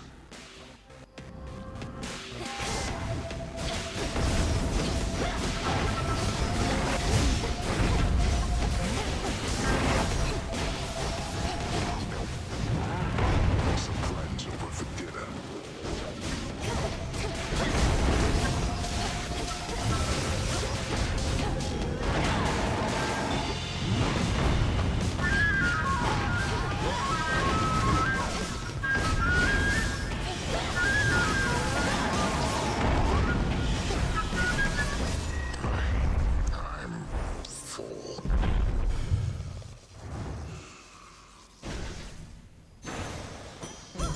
My keepsake expired.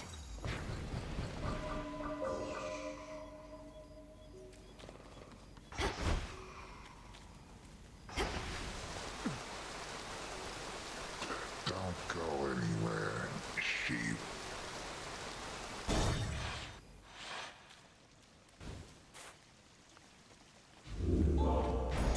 Your attention?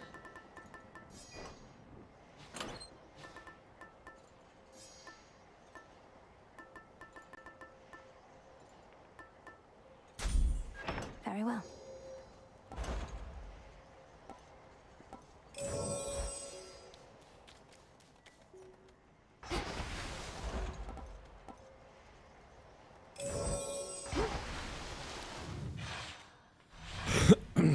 Now then.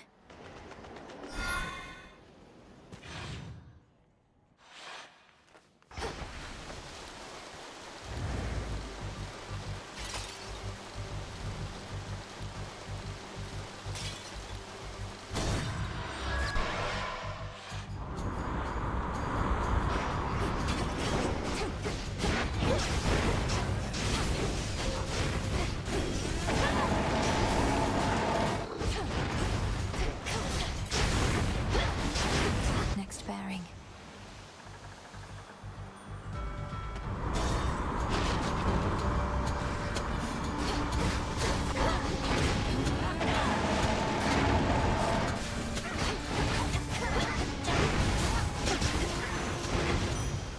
Good girl, Hecuba.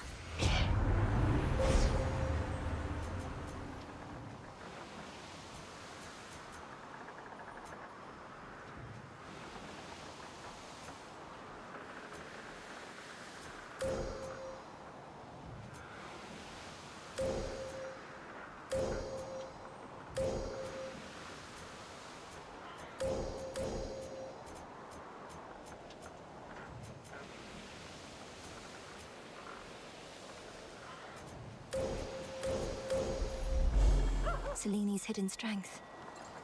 It is decided. Why, thank you.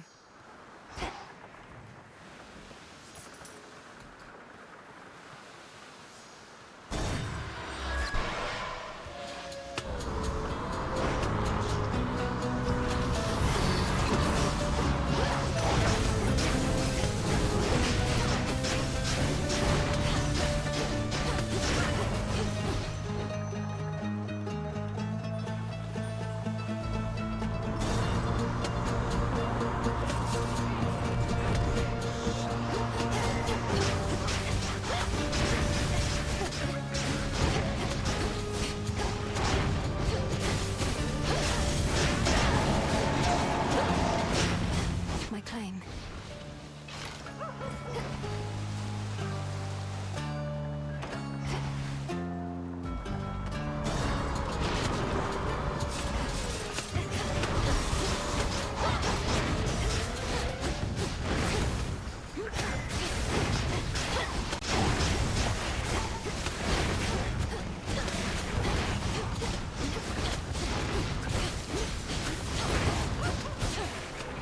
I'll back you up, Nelly.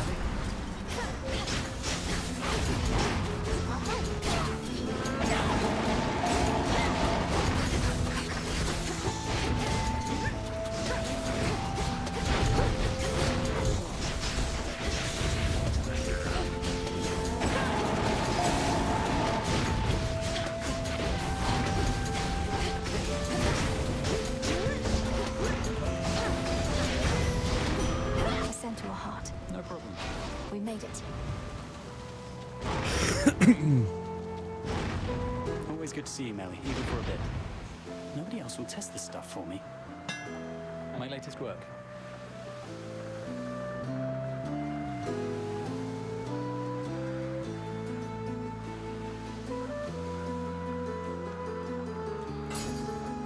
Good choice.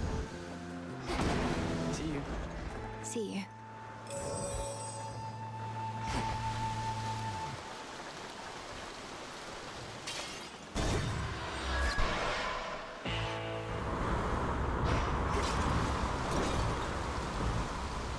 Gone all this way, my lord.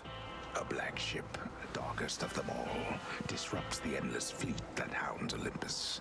Yet none dare engage with it for long, or with the fearsome captain of its spectral crew. Lord Charon's kept our enemies at bay. This one. Not always big on family business, though I take exception for my little sis. She, of all goddesses, has to put up with the most around here.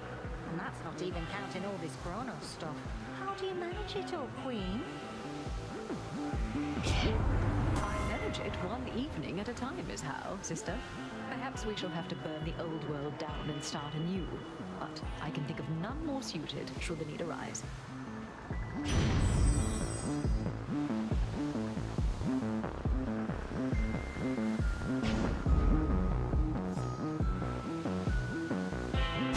To the next vessel.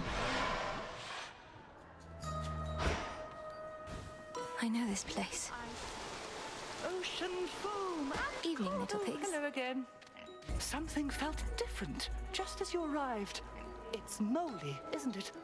And quite a lot, as I perceive. You need no such protection in this place.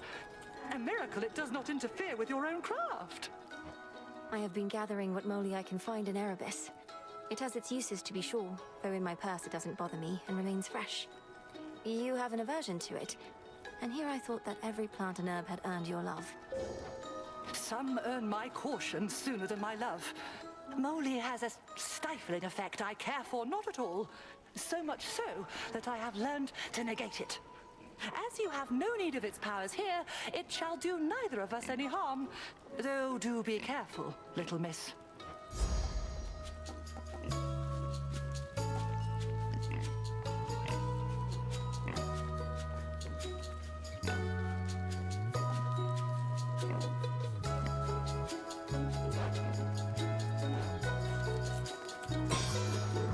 Be safe.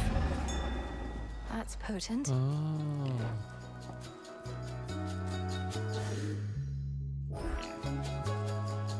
I wonder, I'm curious.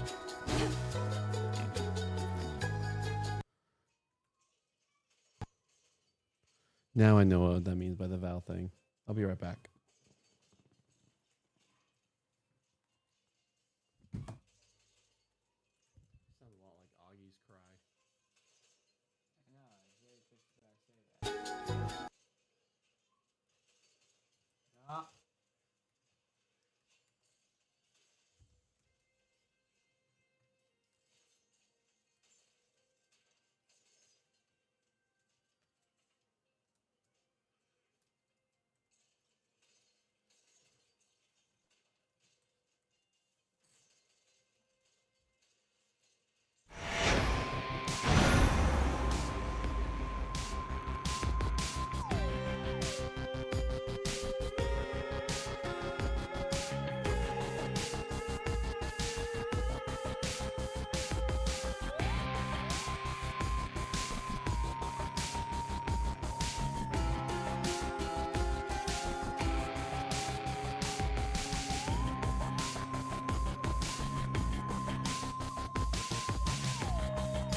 Yeah.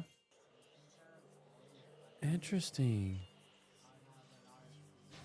Who else shall wield you? Well, that's a big mistake.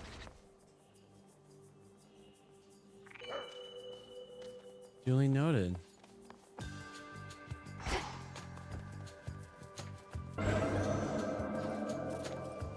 I was curious and I was trying something out and I accidentally made it so So you bait. I accidentally made it so like I had to do redo the run. Commander. Where were we? This game it like has like protection against. As I was curious what this Val thing was, and then I was like, oh, I'm such a silly dude. That's the Val. So I restarted so to pick a different option. In this game, it has like cheesy, protection from you cheesing it.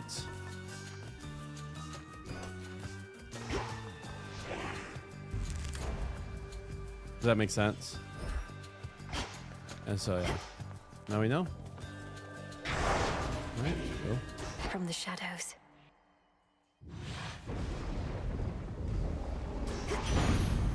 This is my path. All right.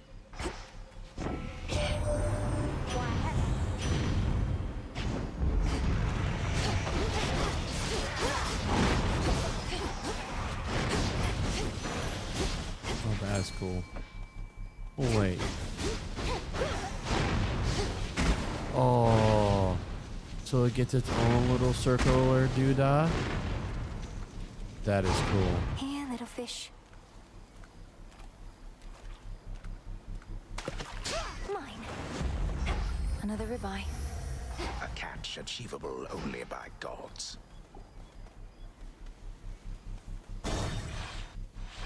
Cutthroats.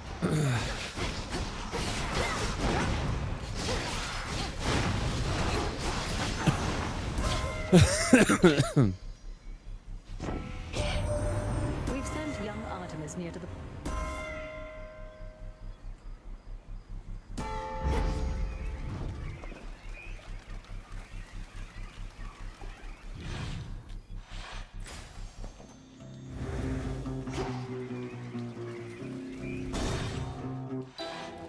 Nettlethorn. Glorious Hera has opted to lend you her power if my senses don't deceive. She has been this far. Mercenary.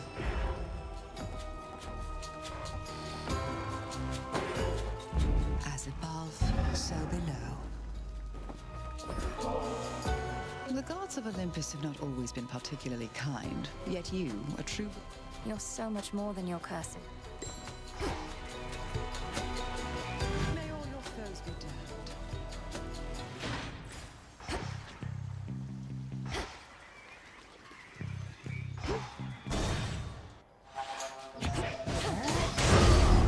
Where do you come from? Well, don't just stand there, sister. We've a war here to perpetuate. More work.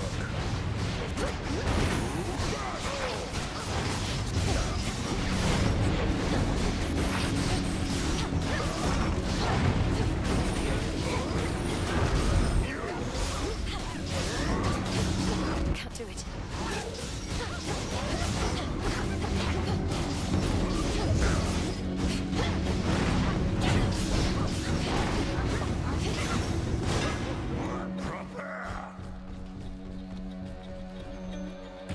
All's well.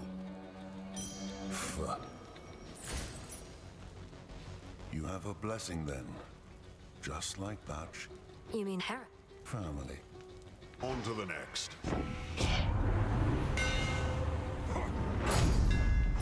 To better light my way.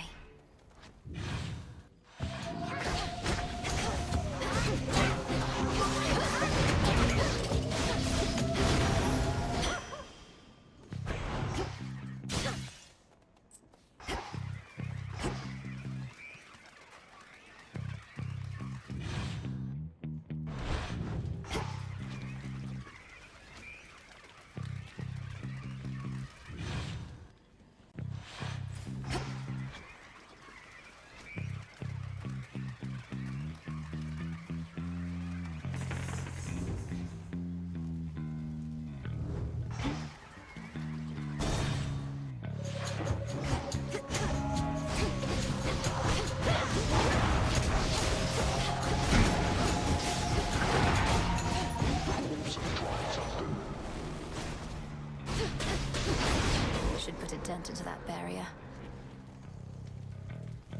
Hurry up before it's too late. And yeah.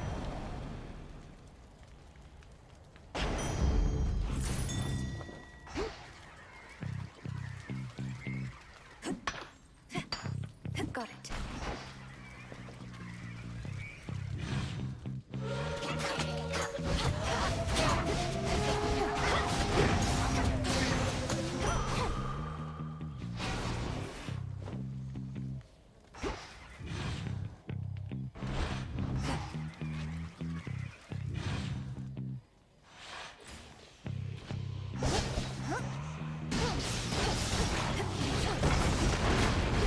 Really noted.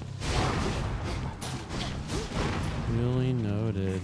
Let's get the lay of the land. Do Poseidon next.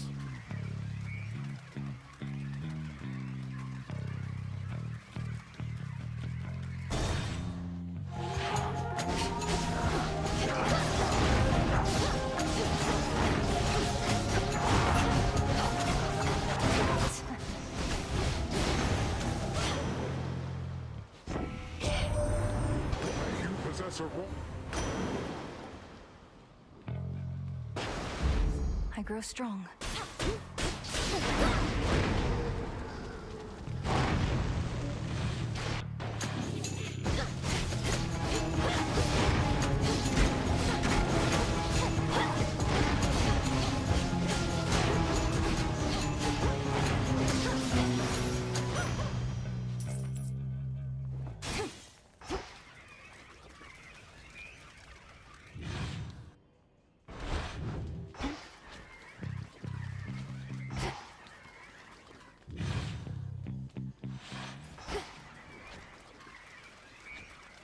Those shamblers.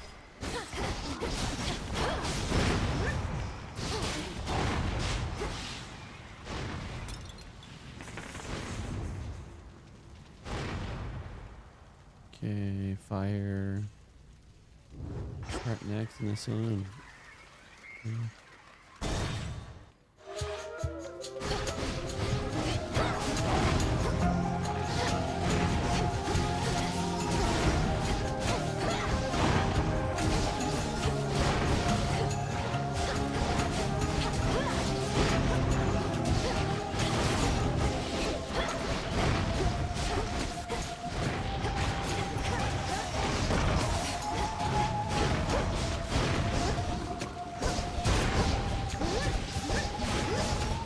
Oh, that's cool.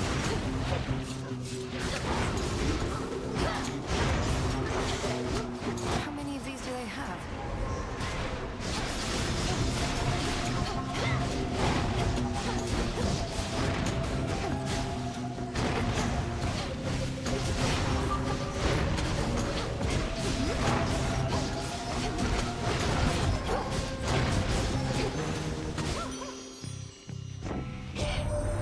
Among all of Lord Zeus's kin, you've still yet to encounter Ares, hmm?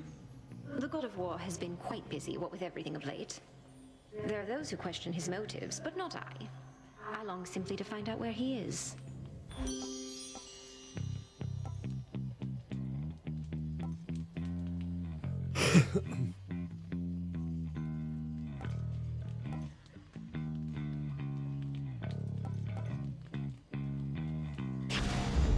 Beautiful.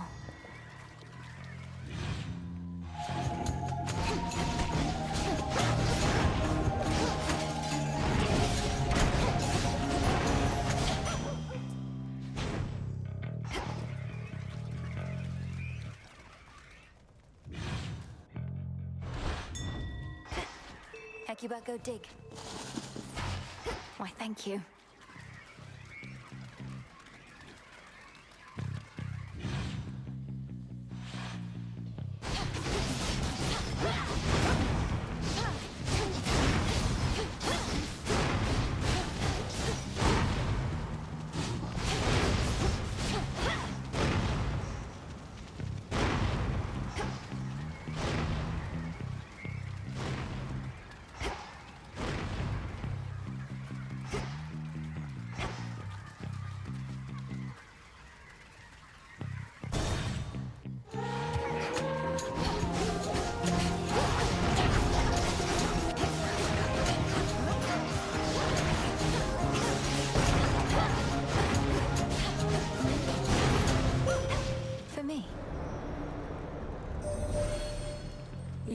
an act, the testament of my...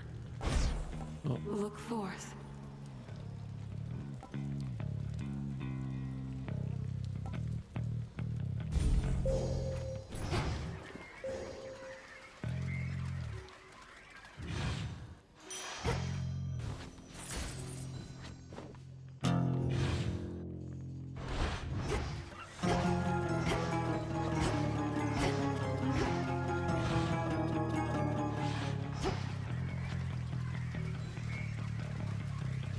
Okay.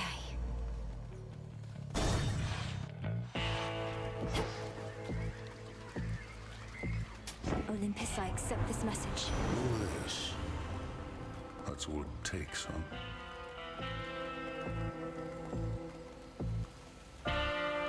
Very well.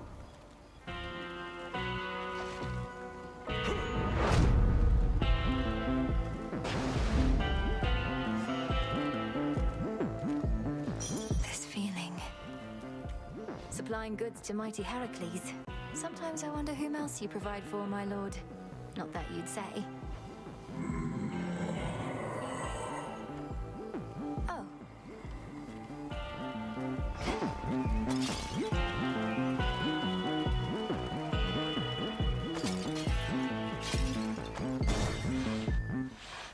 A dinner guest. I know you're sent, but don't got any real clue what you look like. Probably you're kind All of the like the blood shepherd's ones. crook I got between my That's teeth. rough. No meat on you at all. So, since you're at the final boss, just so that you can unlock a unique R with that character, if you actually kill the boss with the R. You finish the final boss with R. Just heads up. Perhaps if you knew my appearance, you'd be less inclined to treat me as livestock. My hair is pale as wheat. I'm clad in saffron and silver, and I wield the nocturnal arms forged in the depths of chaos. Wheat and saffron. Throw in some sheep's milk, pinch of sea salt, little of this, little of that, then throw it in the fire for a bit, and you'll have bread to die for.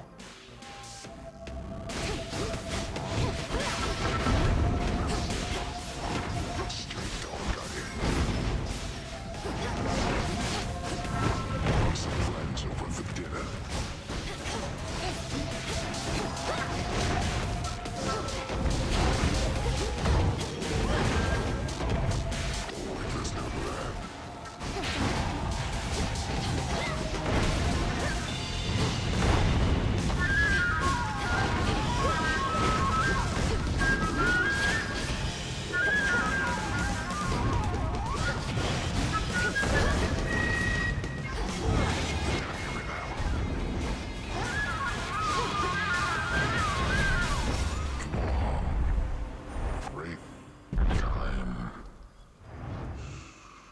That'll show him.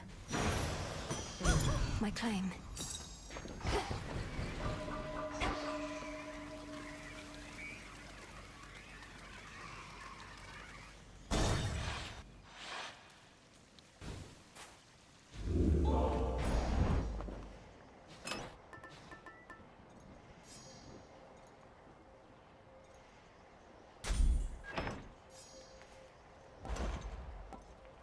Should get here soon enough.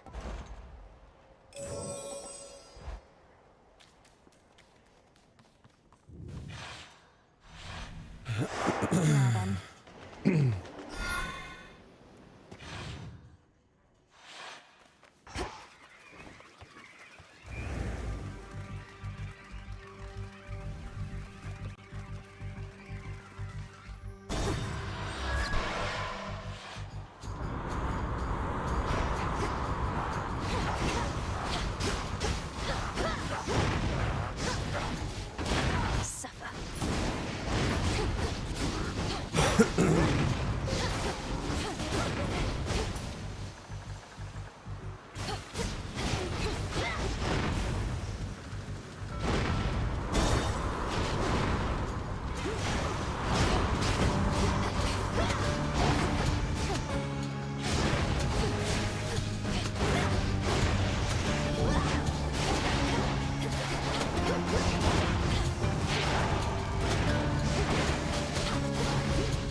done there, Hecuba.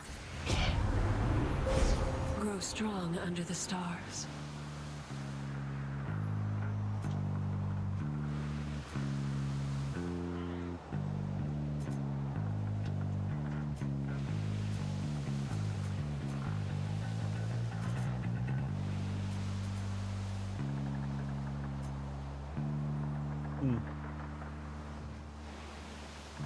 Yeah. Here. You see.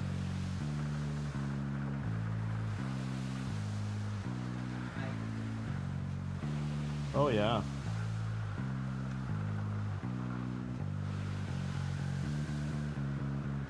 Nice, and you also have Deal's best friend, so your chances are pretty high. Nice. Nice.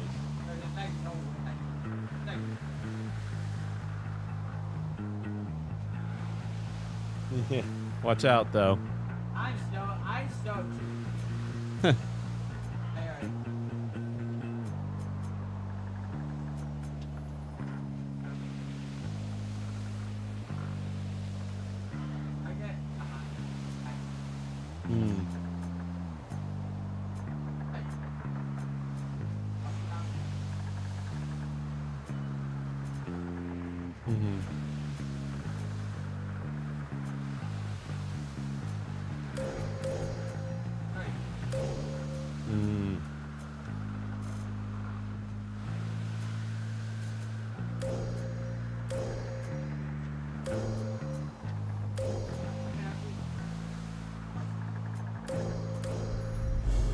One with Selene.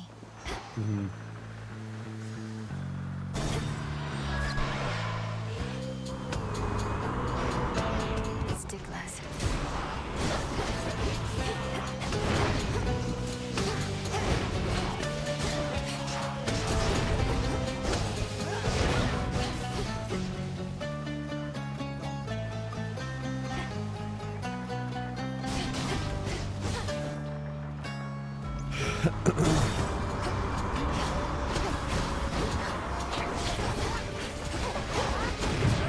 Oh man. Not finished.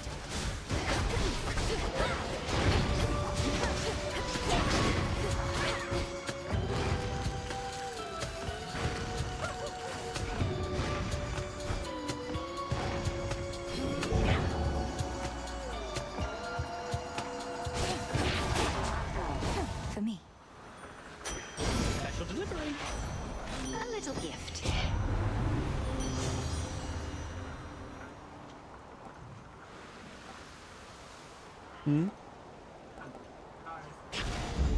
Yes. Yeah. Yeah, it's just also a thing to be worried about is when he like does his whole phase where he takes all your items. Yeah.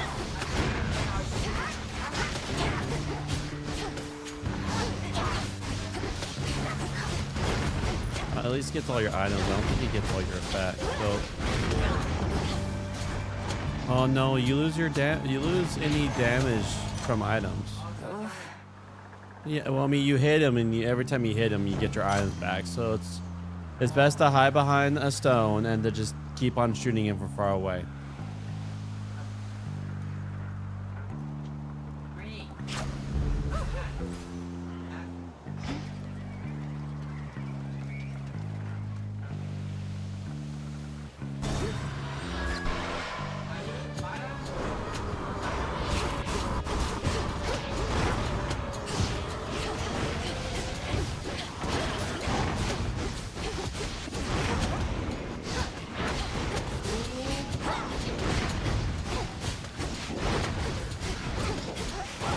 Which way now? Get it, Hecuba. Thanks, little one.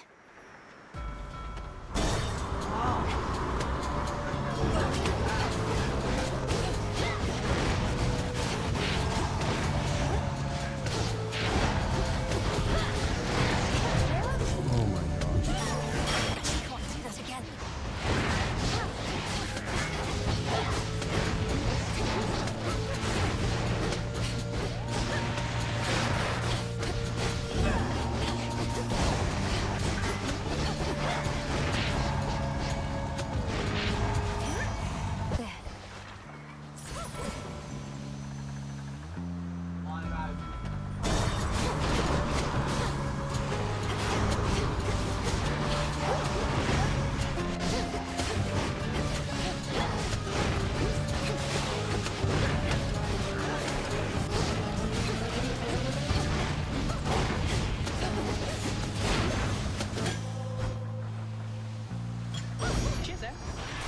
old Hermes.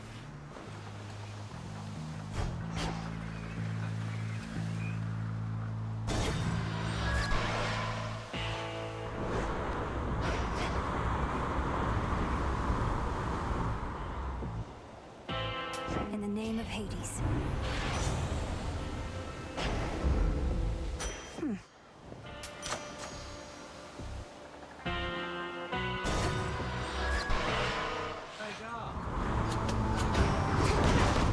Looks like you have a stowaway, Captain.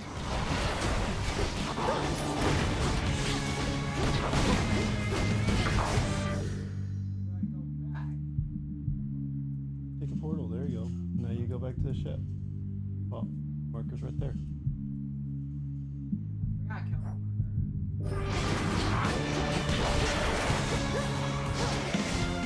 Next. You.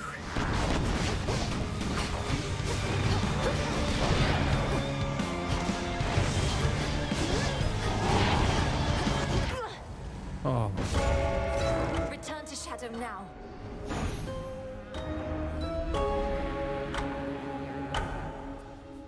Ugh, that sea captain.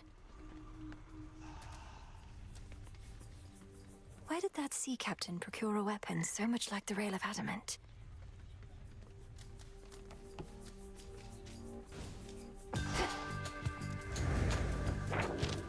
Oh, now it's a tower defense. Another prophecy fulfilled. Here comes trouble. Looks like Eris is back. When last we spoke, you said whatever's wrong with you couldn't be fixed. What makes you say such things? Appreciate all the concern, but I just had a little moment that you're making a big deal. We're all a little broken, right? Perhaps so. But we can better ourselves through effort and discipline as much as we can muster. Or we could endlessly get in each other's way. The thing is, I don't want to have to try. Not with this, not with you. I want things to be easy, you want things to be hard. But at least we really get each other now.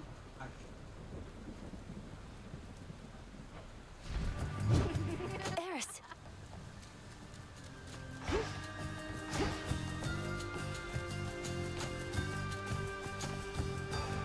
Wait, after that though, we gotta do reading, okay?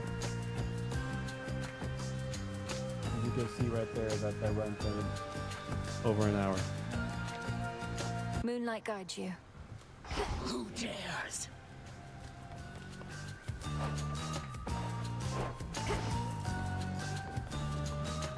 Good evening.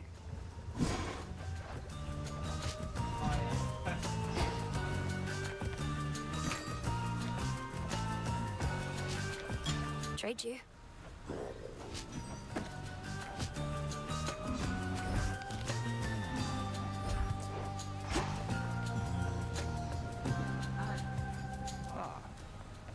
There you go.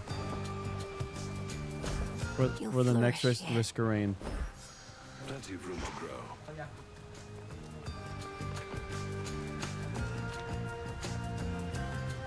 Maybe. I mean, they bought the game, and so they're probably wanting all the money. Proceed at pace. Our nightly ritual. That's you, the bandit.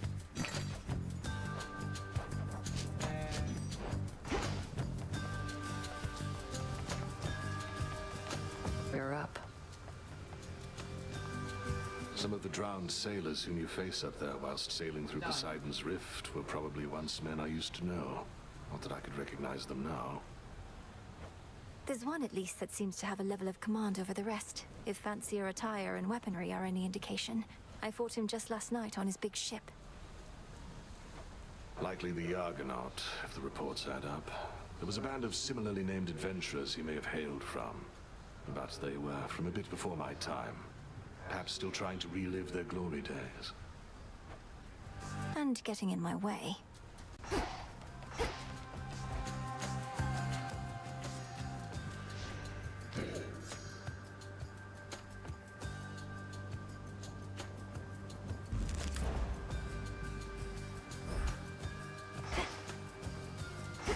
I know the sound of that gate. Come here where these old eyes can see you.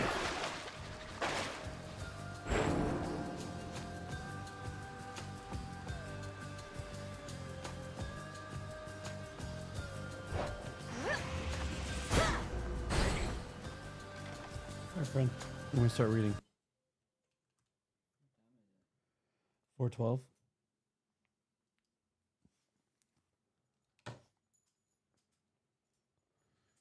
Nope. No.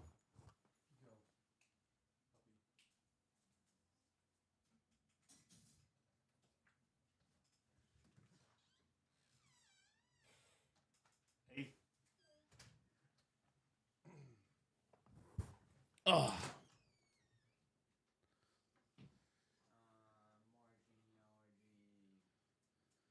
So Babylon becomes Babylon. King Jesus, you're good. Thank you that when we think that a big evil nation is just going to be an evil nation forever and who will stop their evil, we could just keep on looking back towards the great empires of injustice and see how their time was over. We look to you because we need your wisdom. Amen. So Yahweh scattered them from there over the face of the whole earth, and they stopped building the city. It was named Babylon because there Yahweh made a babel of the language of all the earth. And from there Yahweh scattered them over the face of all the earth. This is Shem's line of descent. When Shem had lived 100 years, he fathered Arpachshad 2 years after the deluge. After fathering Arpachshad, Shem lived 500 years and fathered sons and daughters. When Arpachshad had lived 35 years, he fathered Shelah. After fathering Shelah, Arpachshad lived 403 years and fathered sons and daughters. When Shelah had lived 30 years, he fathered Hebrew. After fathering Hebrew, Shelah lived 403 years and fathered sons and daughters. When Hebrew had lived 34 years, he fathered Division. After fathering Division, Hebrew lived 430 years and fathered sons and daughters. When Division had lived 30 years, he fathered Ru. After fathering Ru, Division lived 209 years and fathered sons and daughters. When Ru had lived 32 years, he fathered Serug. After fathering Serug, Reu lived 207 years and fathered sons and daughters. When Serug had lived 30 years, he fathered Nahor. After following Nahor, Serug lived 200 years and fathered sons and daughters. When Nahor had lived 29 years, he fathered Terah. After fathering Terah, Nahor lived 119 years and fathered sons and daughters. When Terah had lived 70 years, he fathered Abram, Nahor, and Haran. This is Terah's line of descent. Terah fathered Abram, Nahor, and Haran fathered Lot. But Haran died after Terah, his father, in his homeland, Ur of the Chaldeans. Abram and Nahor took themselves wives. The name of Abram's wife was Sarah. The name of Nahor's wife was Milcah, the daughter of Haran, the father of Milcah and of Ishka. But Sarah was infertile; she had no child. All right, takeaways. Yeah. Babylon becomes Babylon, and then here now we're still following the line of Seth, where this is the line that we know the snake crusher will come from.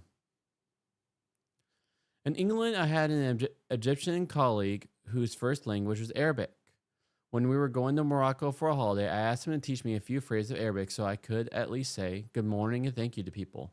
But he laughingly told me this would not be a good idea. He could teach me only Egyptian Arabic, and in Morocco they will smile at that.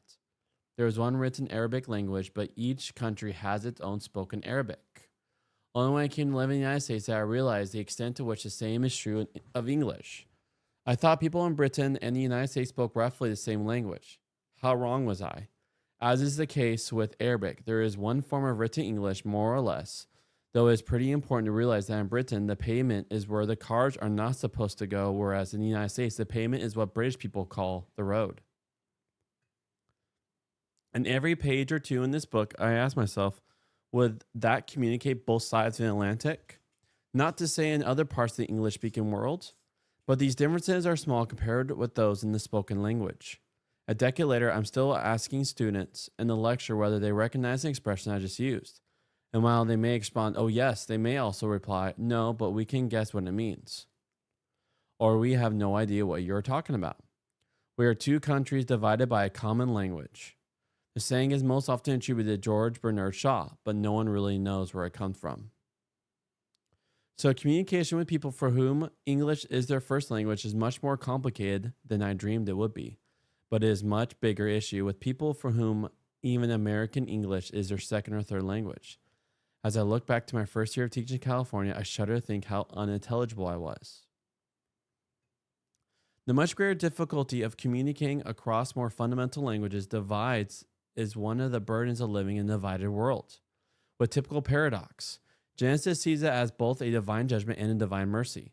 We have noted the harm nations would be able to do if they could work together unhindered by differences in languages. It is no coincidence that the world superpowers that have achieved so much and been able to be so oppressive have always had a common language. A survey indicated that 89% of U.S. citizens thought new immigrants should have to learn English, and the British Prime Minister said something equivalent about UK immigrants. It is a neat coincidence that the name Babylon and the verb babble are so close to each other as the equivalent Hebrew words are. The construction is usually referred to as the Tower of Babel, but Babel is simply the Hebrew form of the name of the city we usually refer to as Babylon. Another effect of God's making the people babble on was to push them into scattering from Babylon and thus to accept the role of serving the world on God's behalf by spreading over the whole world. Genesis then picks up Shem's line of descent, overlapping with the part of it from chapter 10 that will be significant for the story now to unfold, though the overlap also again reflects how Genesis has interwoven different versions of stories and lists. This genealogy form follows that of the line recorded in chapter 5. The ages are closer to ones the audience will be familiar with, though still far in excess of that. The sense that the story is getting closer to real history, rather than something more like parable. In addition, the entries no longer close with that solemn death knell, then he died. Then he died. Then he died. Of course he did die, but maybe this note's absence also hints that we're on our way to the story becoming more hopeful. As a sign of this, it introduces us to Abraham. You did a pretty good job recognizing that, bro, that they no longer say, then they died. The audience knows he is a figure of hope, someone whose name promises there will be a future. Strictly introduced us to Abraham. It will become Abraham in Genesis 17. And Sarah will become Sarah. It introduced us to other people who will be significant in the drama to unfold over succeeding chapters. The loves of Isaac's life and Jacob's life will come from Nahor's line. On the other hand, Abraham's nephew Lot will complicate his life in more than one way. Indeed, the family story hinted here that provides the background to the upcoming drama is full of its own drama, of the grief and losses that are part of the average family's life. Haran and Terah's youngest son, but he died while his father is still alive. They say children should bury their parents, not the other way around. But they say this because often things do not work out that way, and they did not for Haran. So Terah finds himself with a grandson to look after, and another of his sons marries someone who turns out not to be able to have children. They all have to handle the sadness of that. Anything stood out? No? All right. So we see in the book now there is a gleam of hope. But we're also now going to see that gleam of hope, Yahweh's partnering, but they still listen to the serpent. All right, friend. We can play until we got to bounce.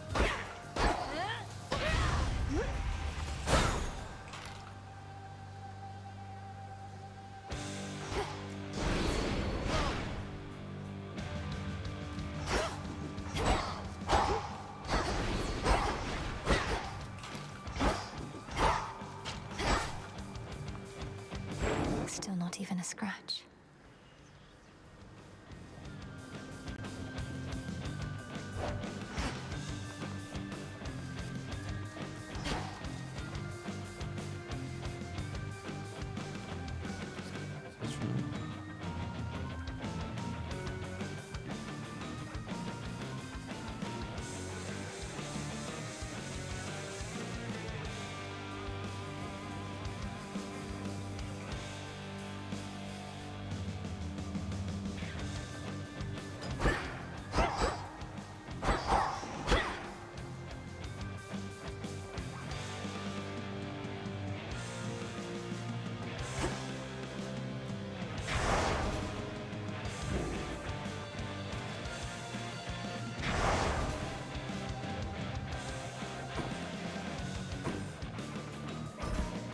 the realm.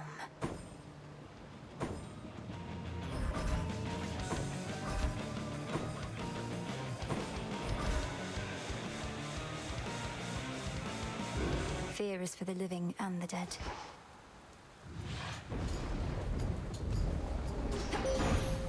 Time is against us.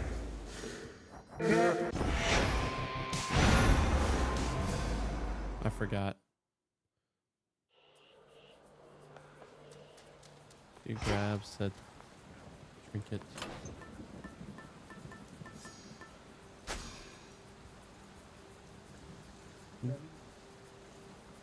I'm not surprised.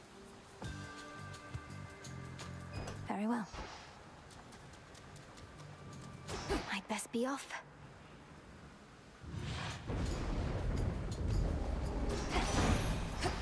The rains return. Go forth on this next ordeal with my blessing, granddaughter. I have a feeling it shall be a very cold night for our enemies.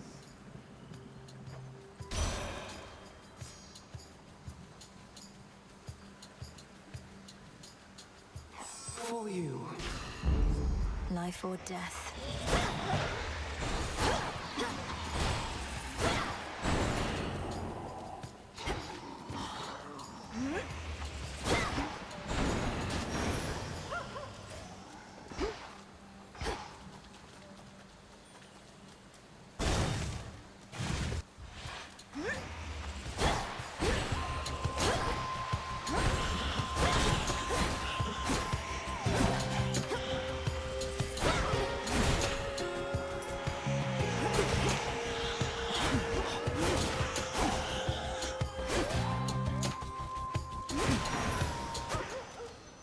More ashes.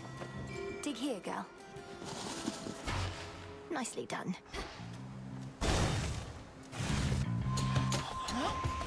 More whispers.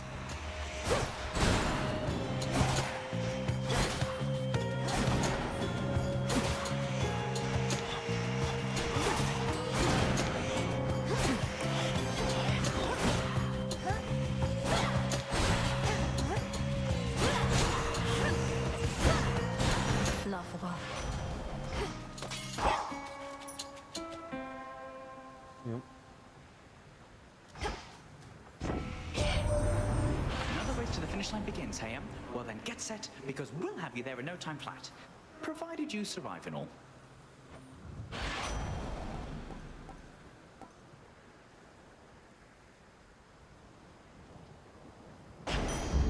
Set.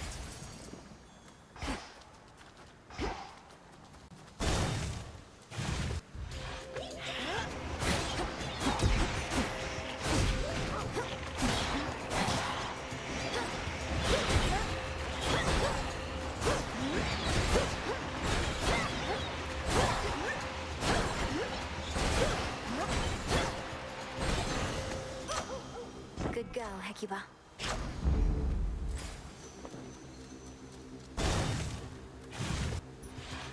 May I help you?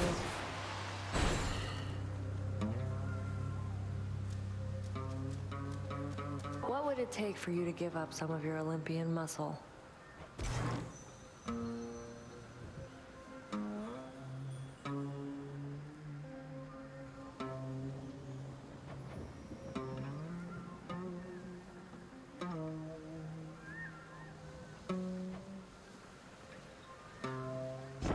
Fair is fair.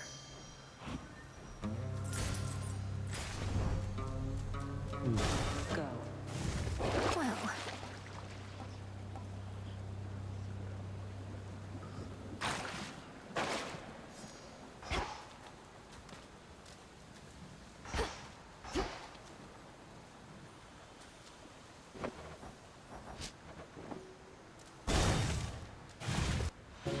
Just spied. There's some new cocoons there. Always use more. I never truly stopped to think how much alike we are, the two of us. Both outcasts, aren't we? You should be living in a palace, not talking to a spider in the middle of nowhere. And you should be the most renowned, most beloved weaver in all the land. But that isn't what the fates had in store for us. Although, it's not all bad, is it? It isn't. It isn't. Because if I was still up there, the envy of gods and mortals alike, I wouldn't have met you. My one true friend.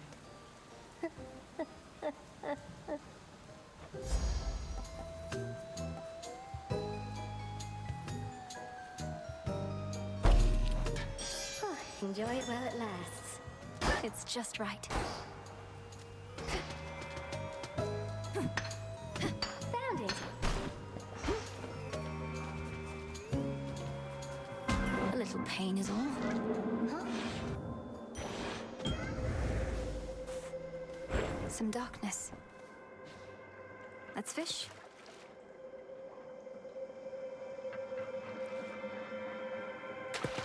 On the hook. I caught a void skate. We have eternity to conduct our experiment. I am unconvinced as to whether the results shall come more quickly with the haste of Hermes benefiting you. That is another facet to explore.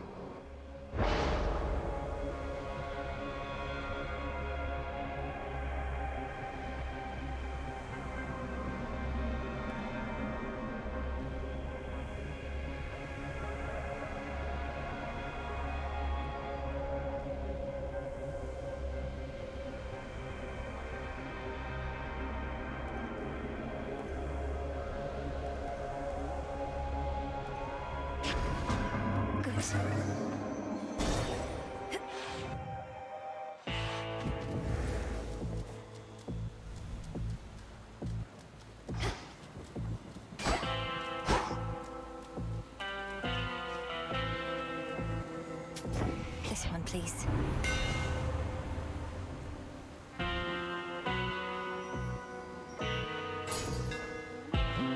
Hear me, on my authority.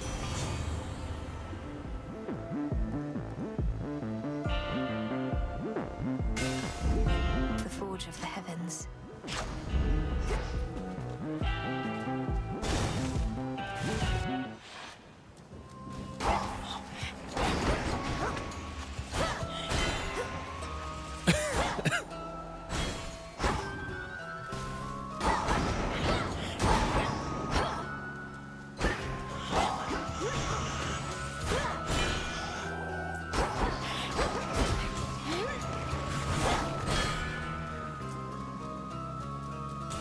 Ooh.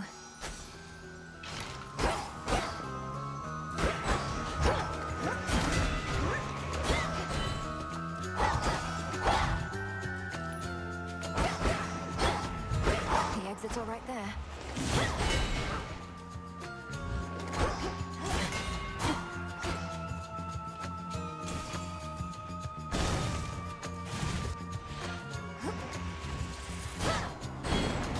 Woods take you.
In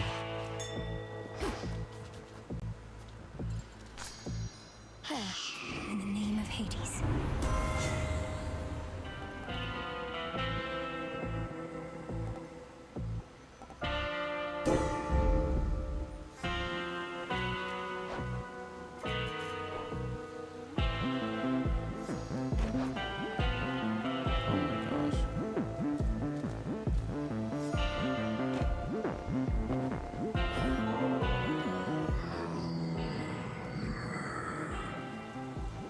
I know you never would permit yourself indulgences, my lord, but you ought to receive more than mere coin in recompense for all your service.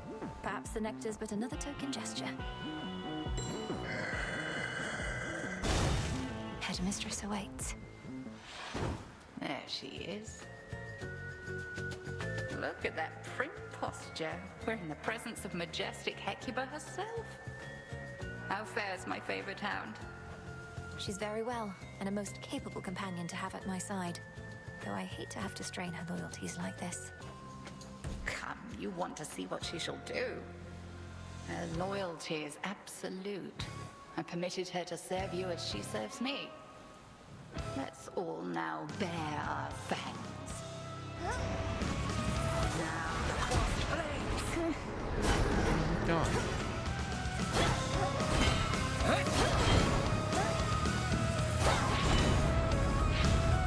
To me, my sisters.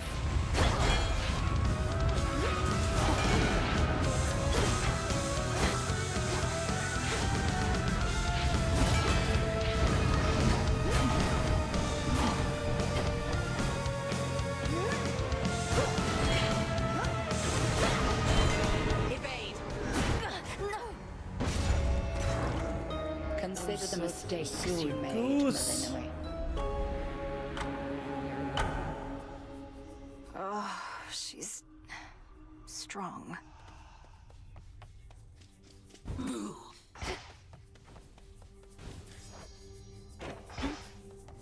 Princess?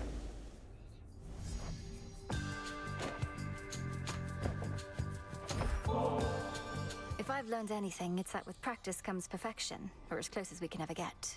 So, what do you say we practice listening to our hearts a little more?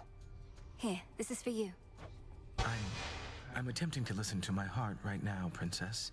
But if truly it can speak, I'm afraid it's speaking a bit rapidly, such that I can't entirely understand or know what to do, as though I'm in one of your binding spells. How about I go first, and next I offer you ambrosia, you can be prepared. For now, my heart says, I feel comfortable around you.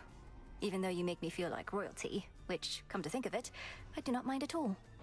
I thank you very much for that, Princess. I'm pleased that you approve of me this way. And next time, as you say, I'll be better prepared to express my sentiment in turn. Looking forward to it.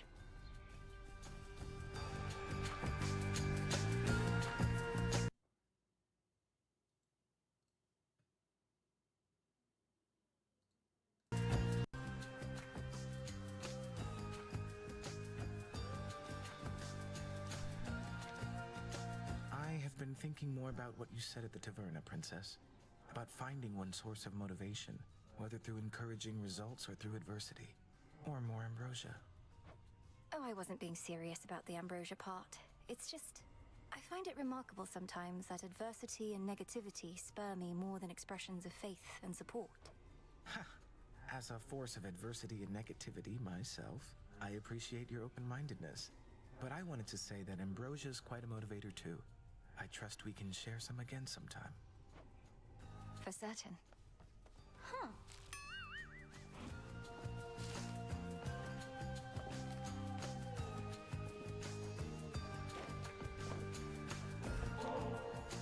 You said you didn't want my nectar anymore, but said nothing of ambrosia, Eris, so what do you say we visit the Taverna once again? Oh, I might visit the Taverna, thanks.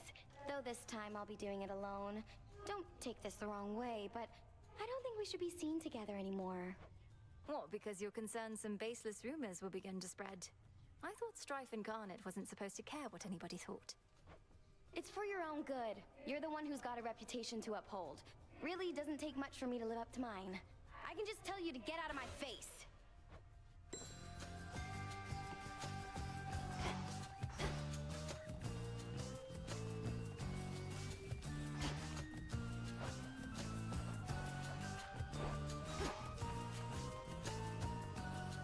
here, Lord Charon. To us.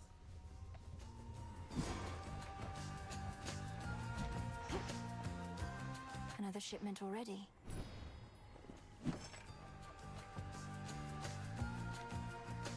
Now we wait. What do I need?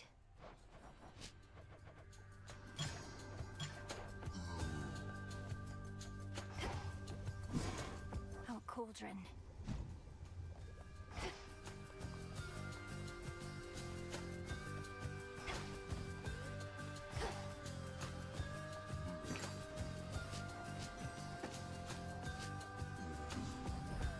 On behalf of Eris.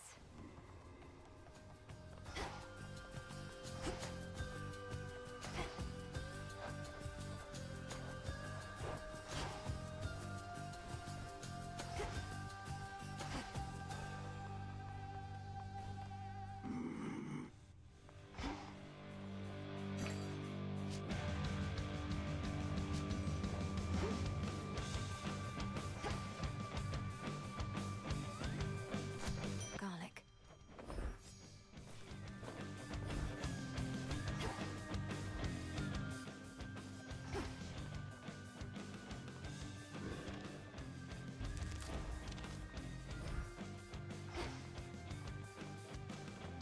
Ignium. Moros.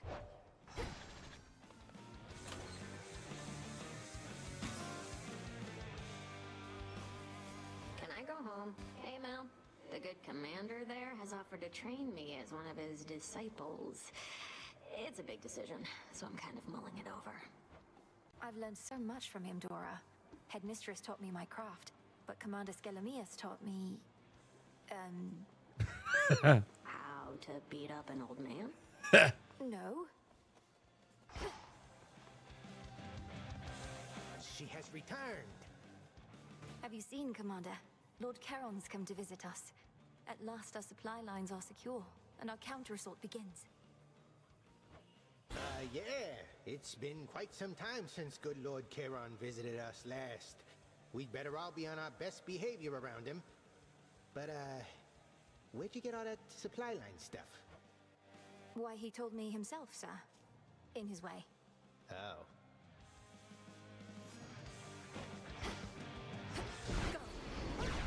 Weak.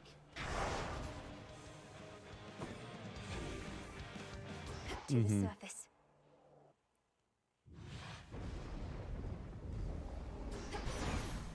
Time to shine. For such a fearful lot, mortals sure love killing each other. There was this war they had a while back that even had us gods at one another's throats. I tried to settle it with plague and arrows and such, but no. Father wanted it to play out.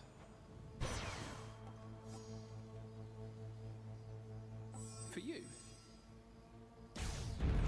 Apollo's light.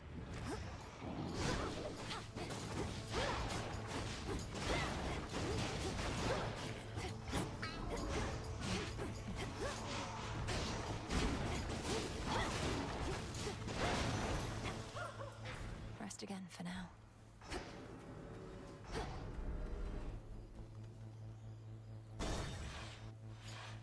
Here, Bronzebeaks.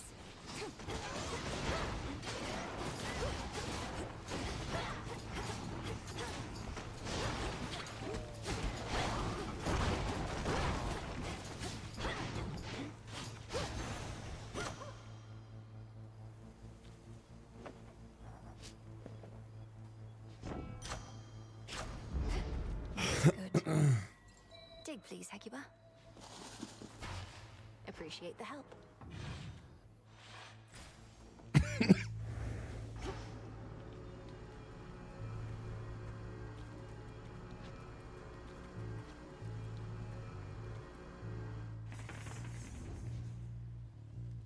Oh. Right.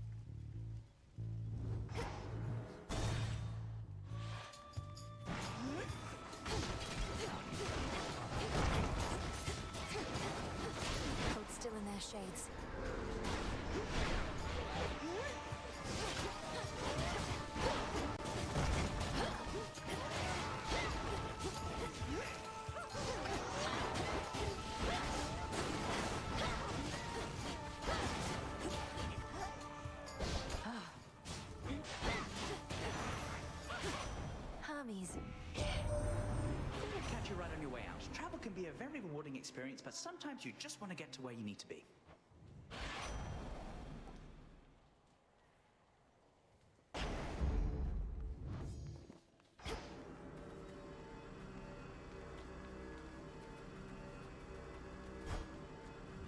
Yeah, there is a faster dash one. Where else can we go? Yeah. Mm-hmm.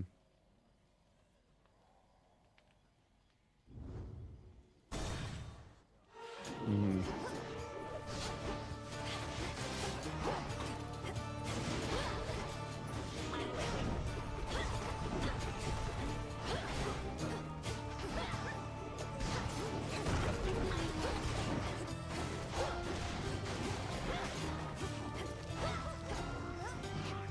Can't right now. She's back. I've always thought the world beautiful. It's everywhere around us, even in times of strife. And I know that's because of you, Aphrodite. Thank you for helping me perceive it all. From you, this nectar surely shall be sweeter than the rest. So when the clouds begin to darken overhead and I feel my hope begin to wane, I'll drink to us. And I shall bounce right back. So many suitors from whom to choose, Well, just remember that you needn't choose at all. Unless you so desire, as do they.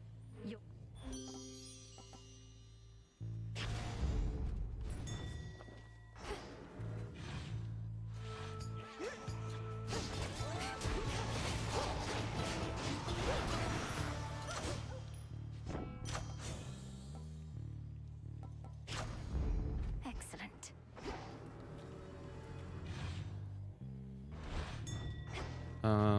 Just for right now, that's just what I have. I think so.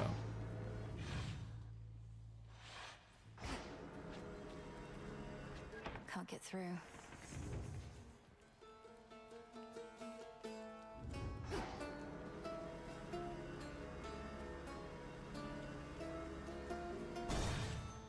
It is. It says right there.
Pylon destroyed.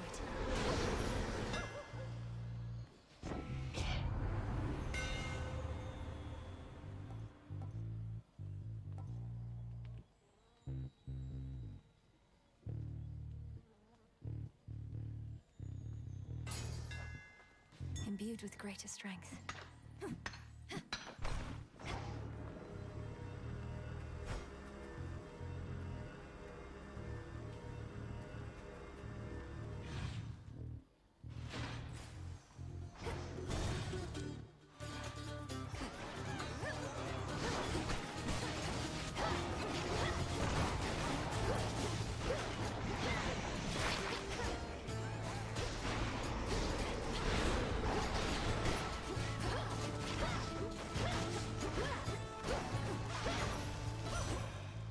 no more.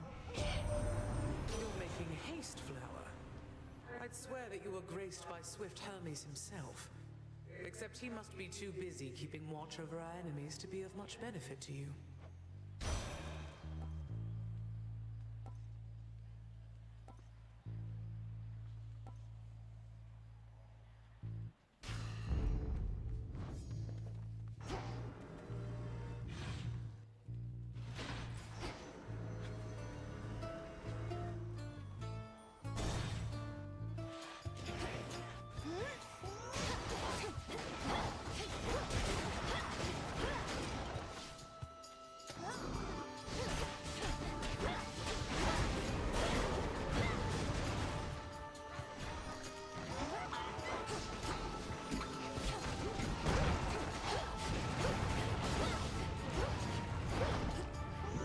Can't do it.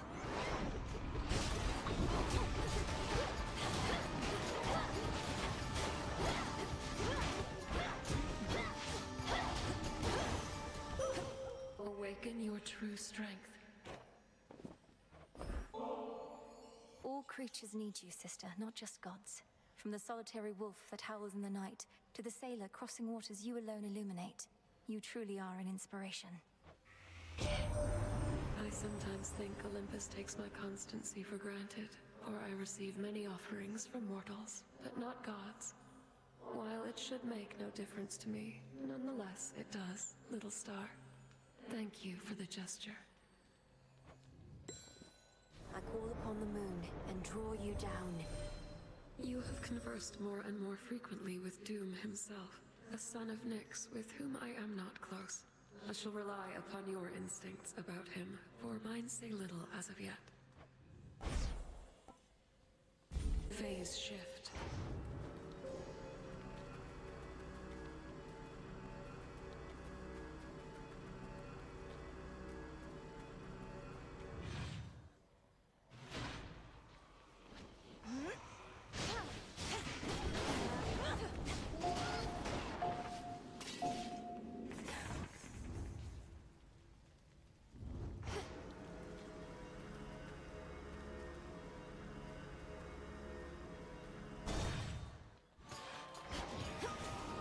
Shamblers.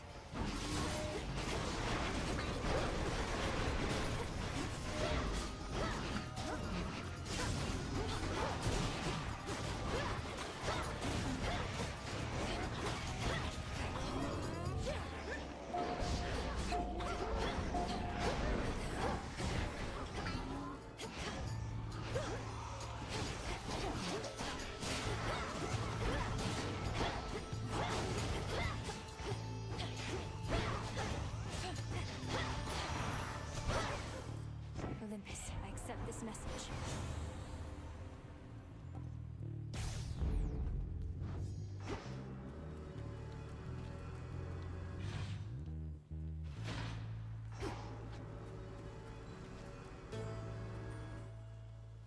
All right. Just a small sip.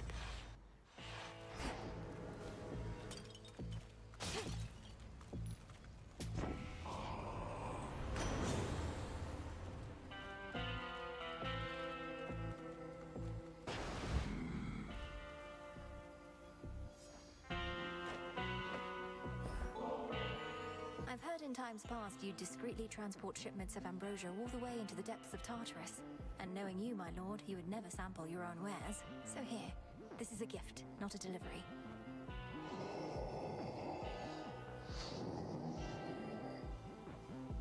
May there soon come such a time.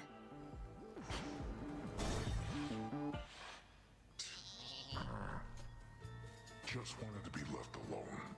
Move to the countryside, quiet life. I've done no such thing. I'm going to the dock. Oh, I'll tend to them all right. But I know.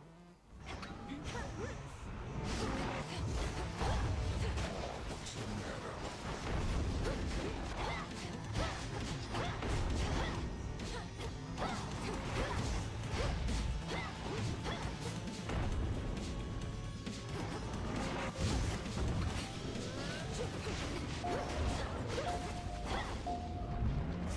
Time to walk this off. Shit.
Sleep well, Cyclops.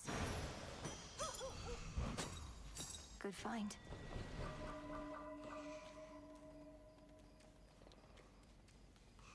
Hecuba.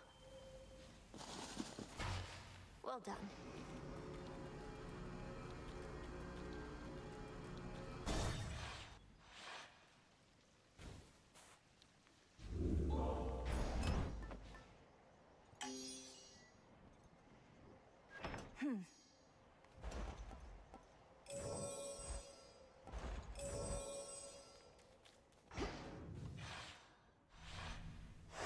Onward.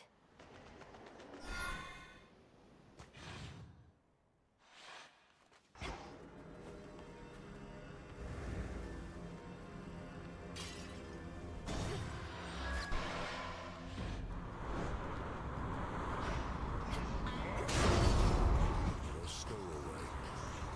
This vessel's going back to the bottom of the sea, whether you're here or not. The more the better. For you, father!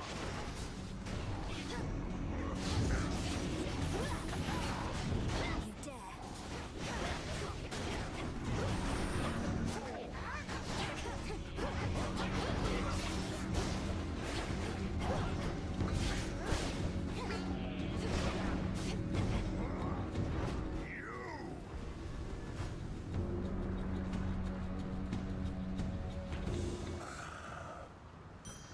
Till next we meet. Next bearing.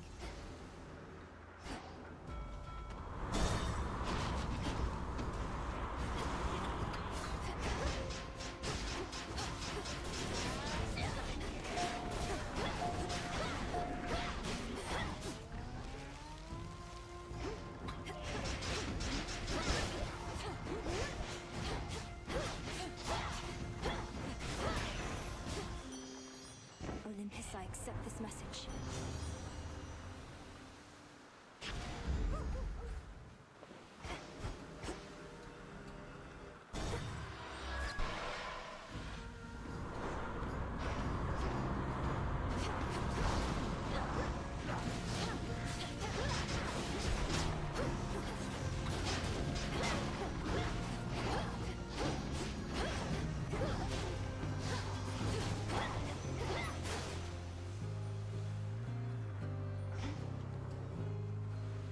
What else?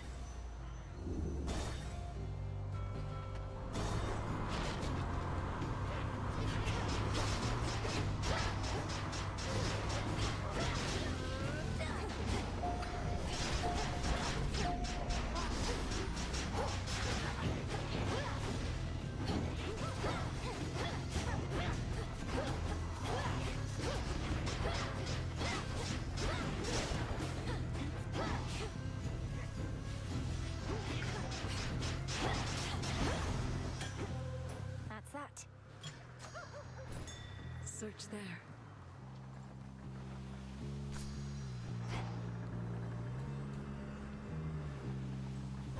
Reveal yourself, whoever haunts this shrine.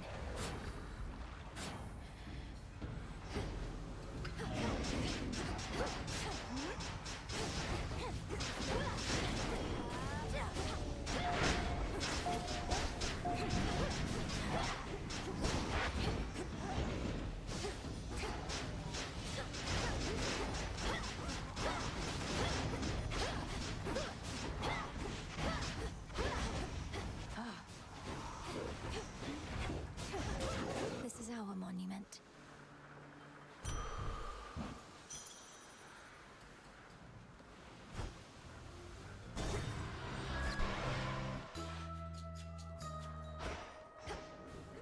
And dust and metal leaf.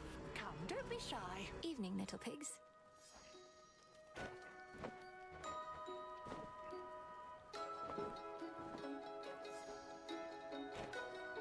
Something felt different just as you arrived.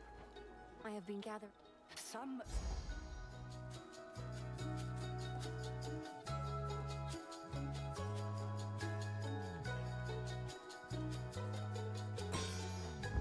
How darling. Did it work? Carry on. helping me, Charybdis?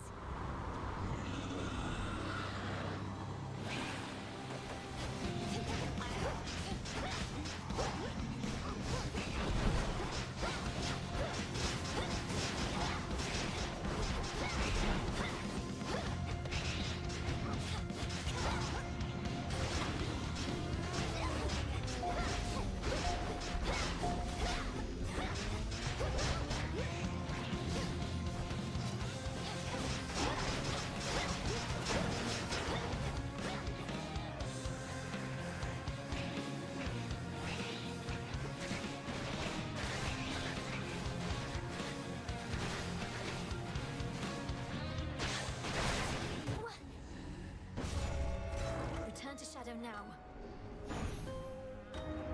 The surface is no place for you, my girl.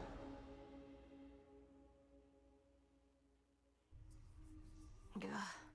Charybdis claims another sailor then. I used to dream of sailing on the surface seas, but not like that.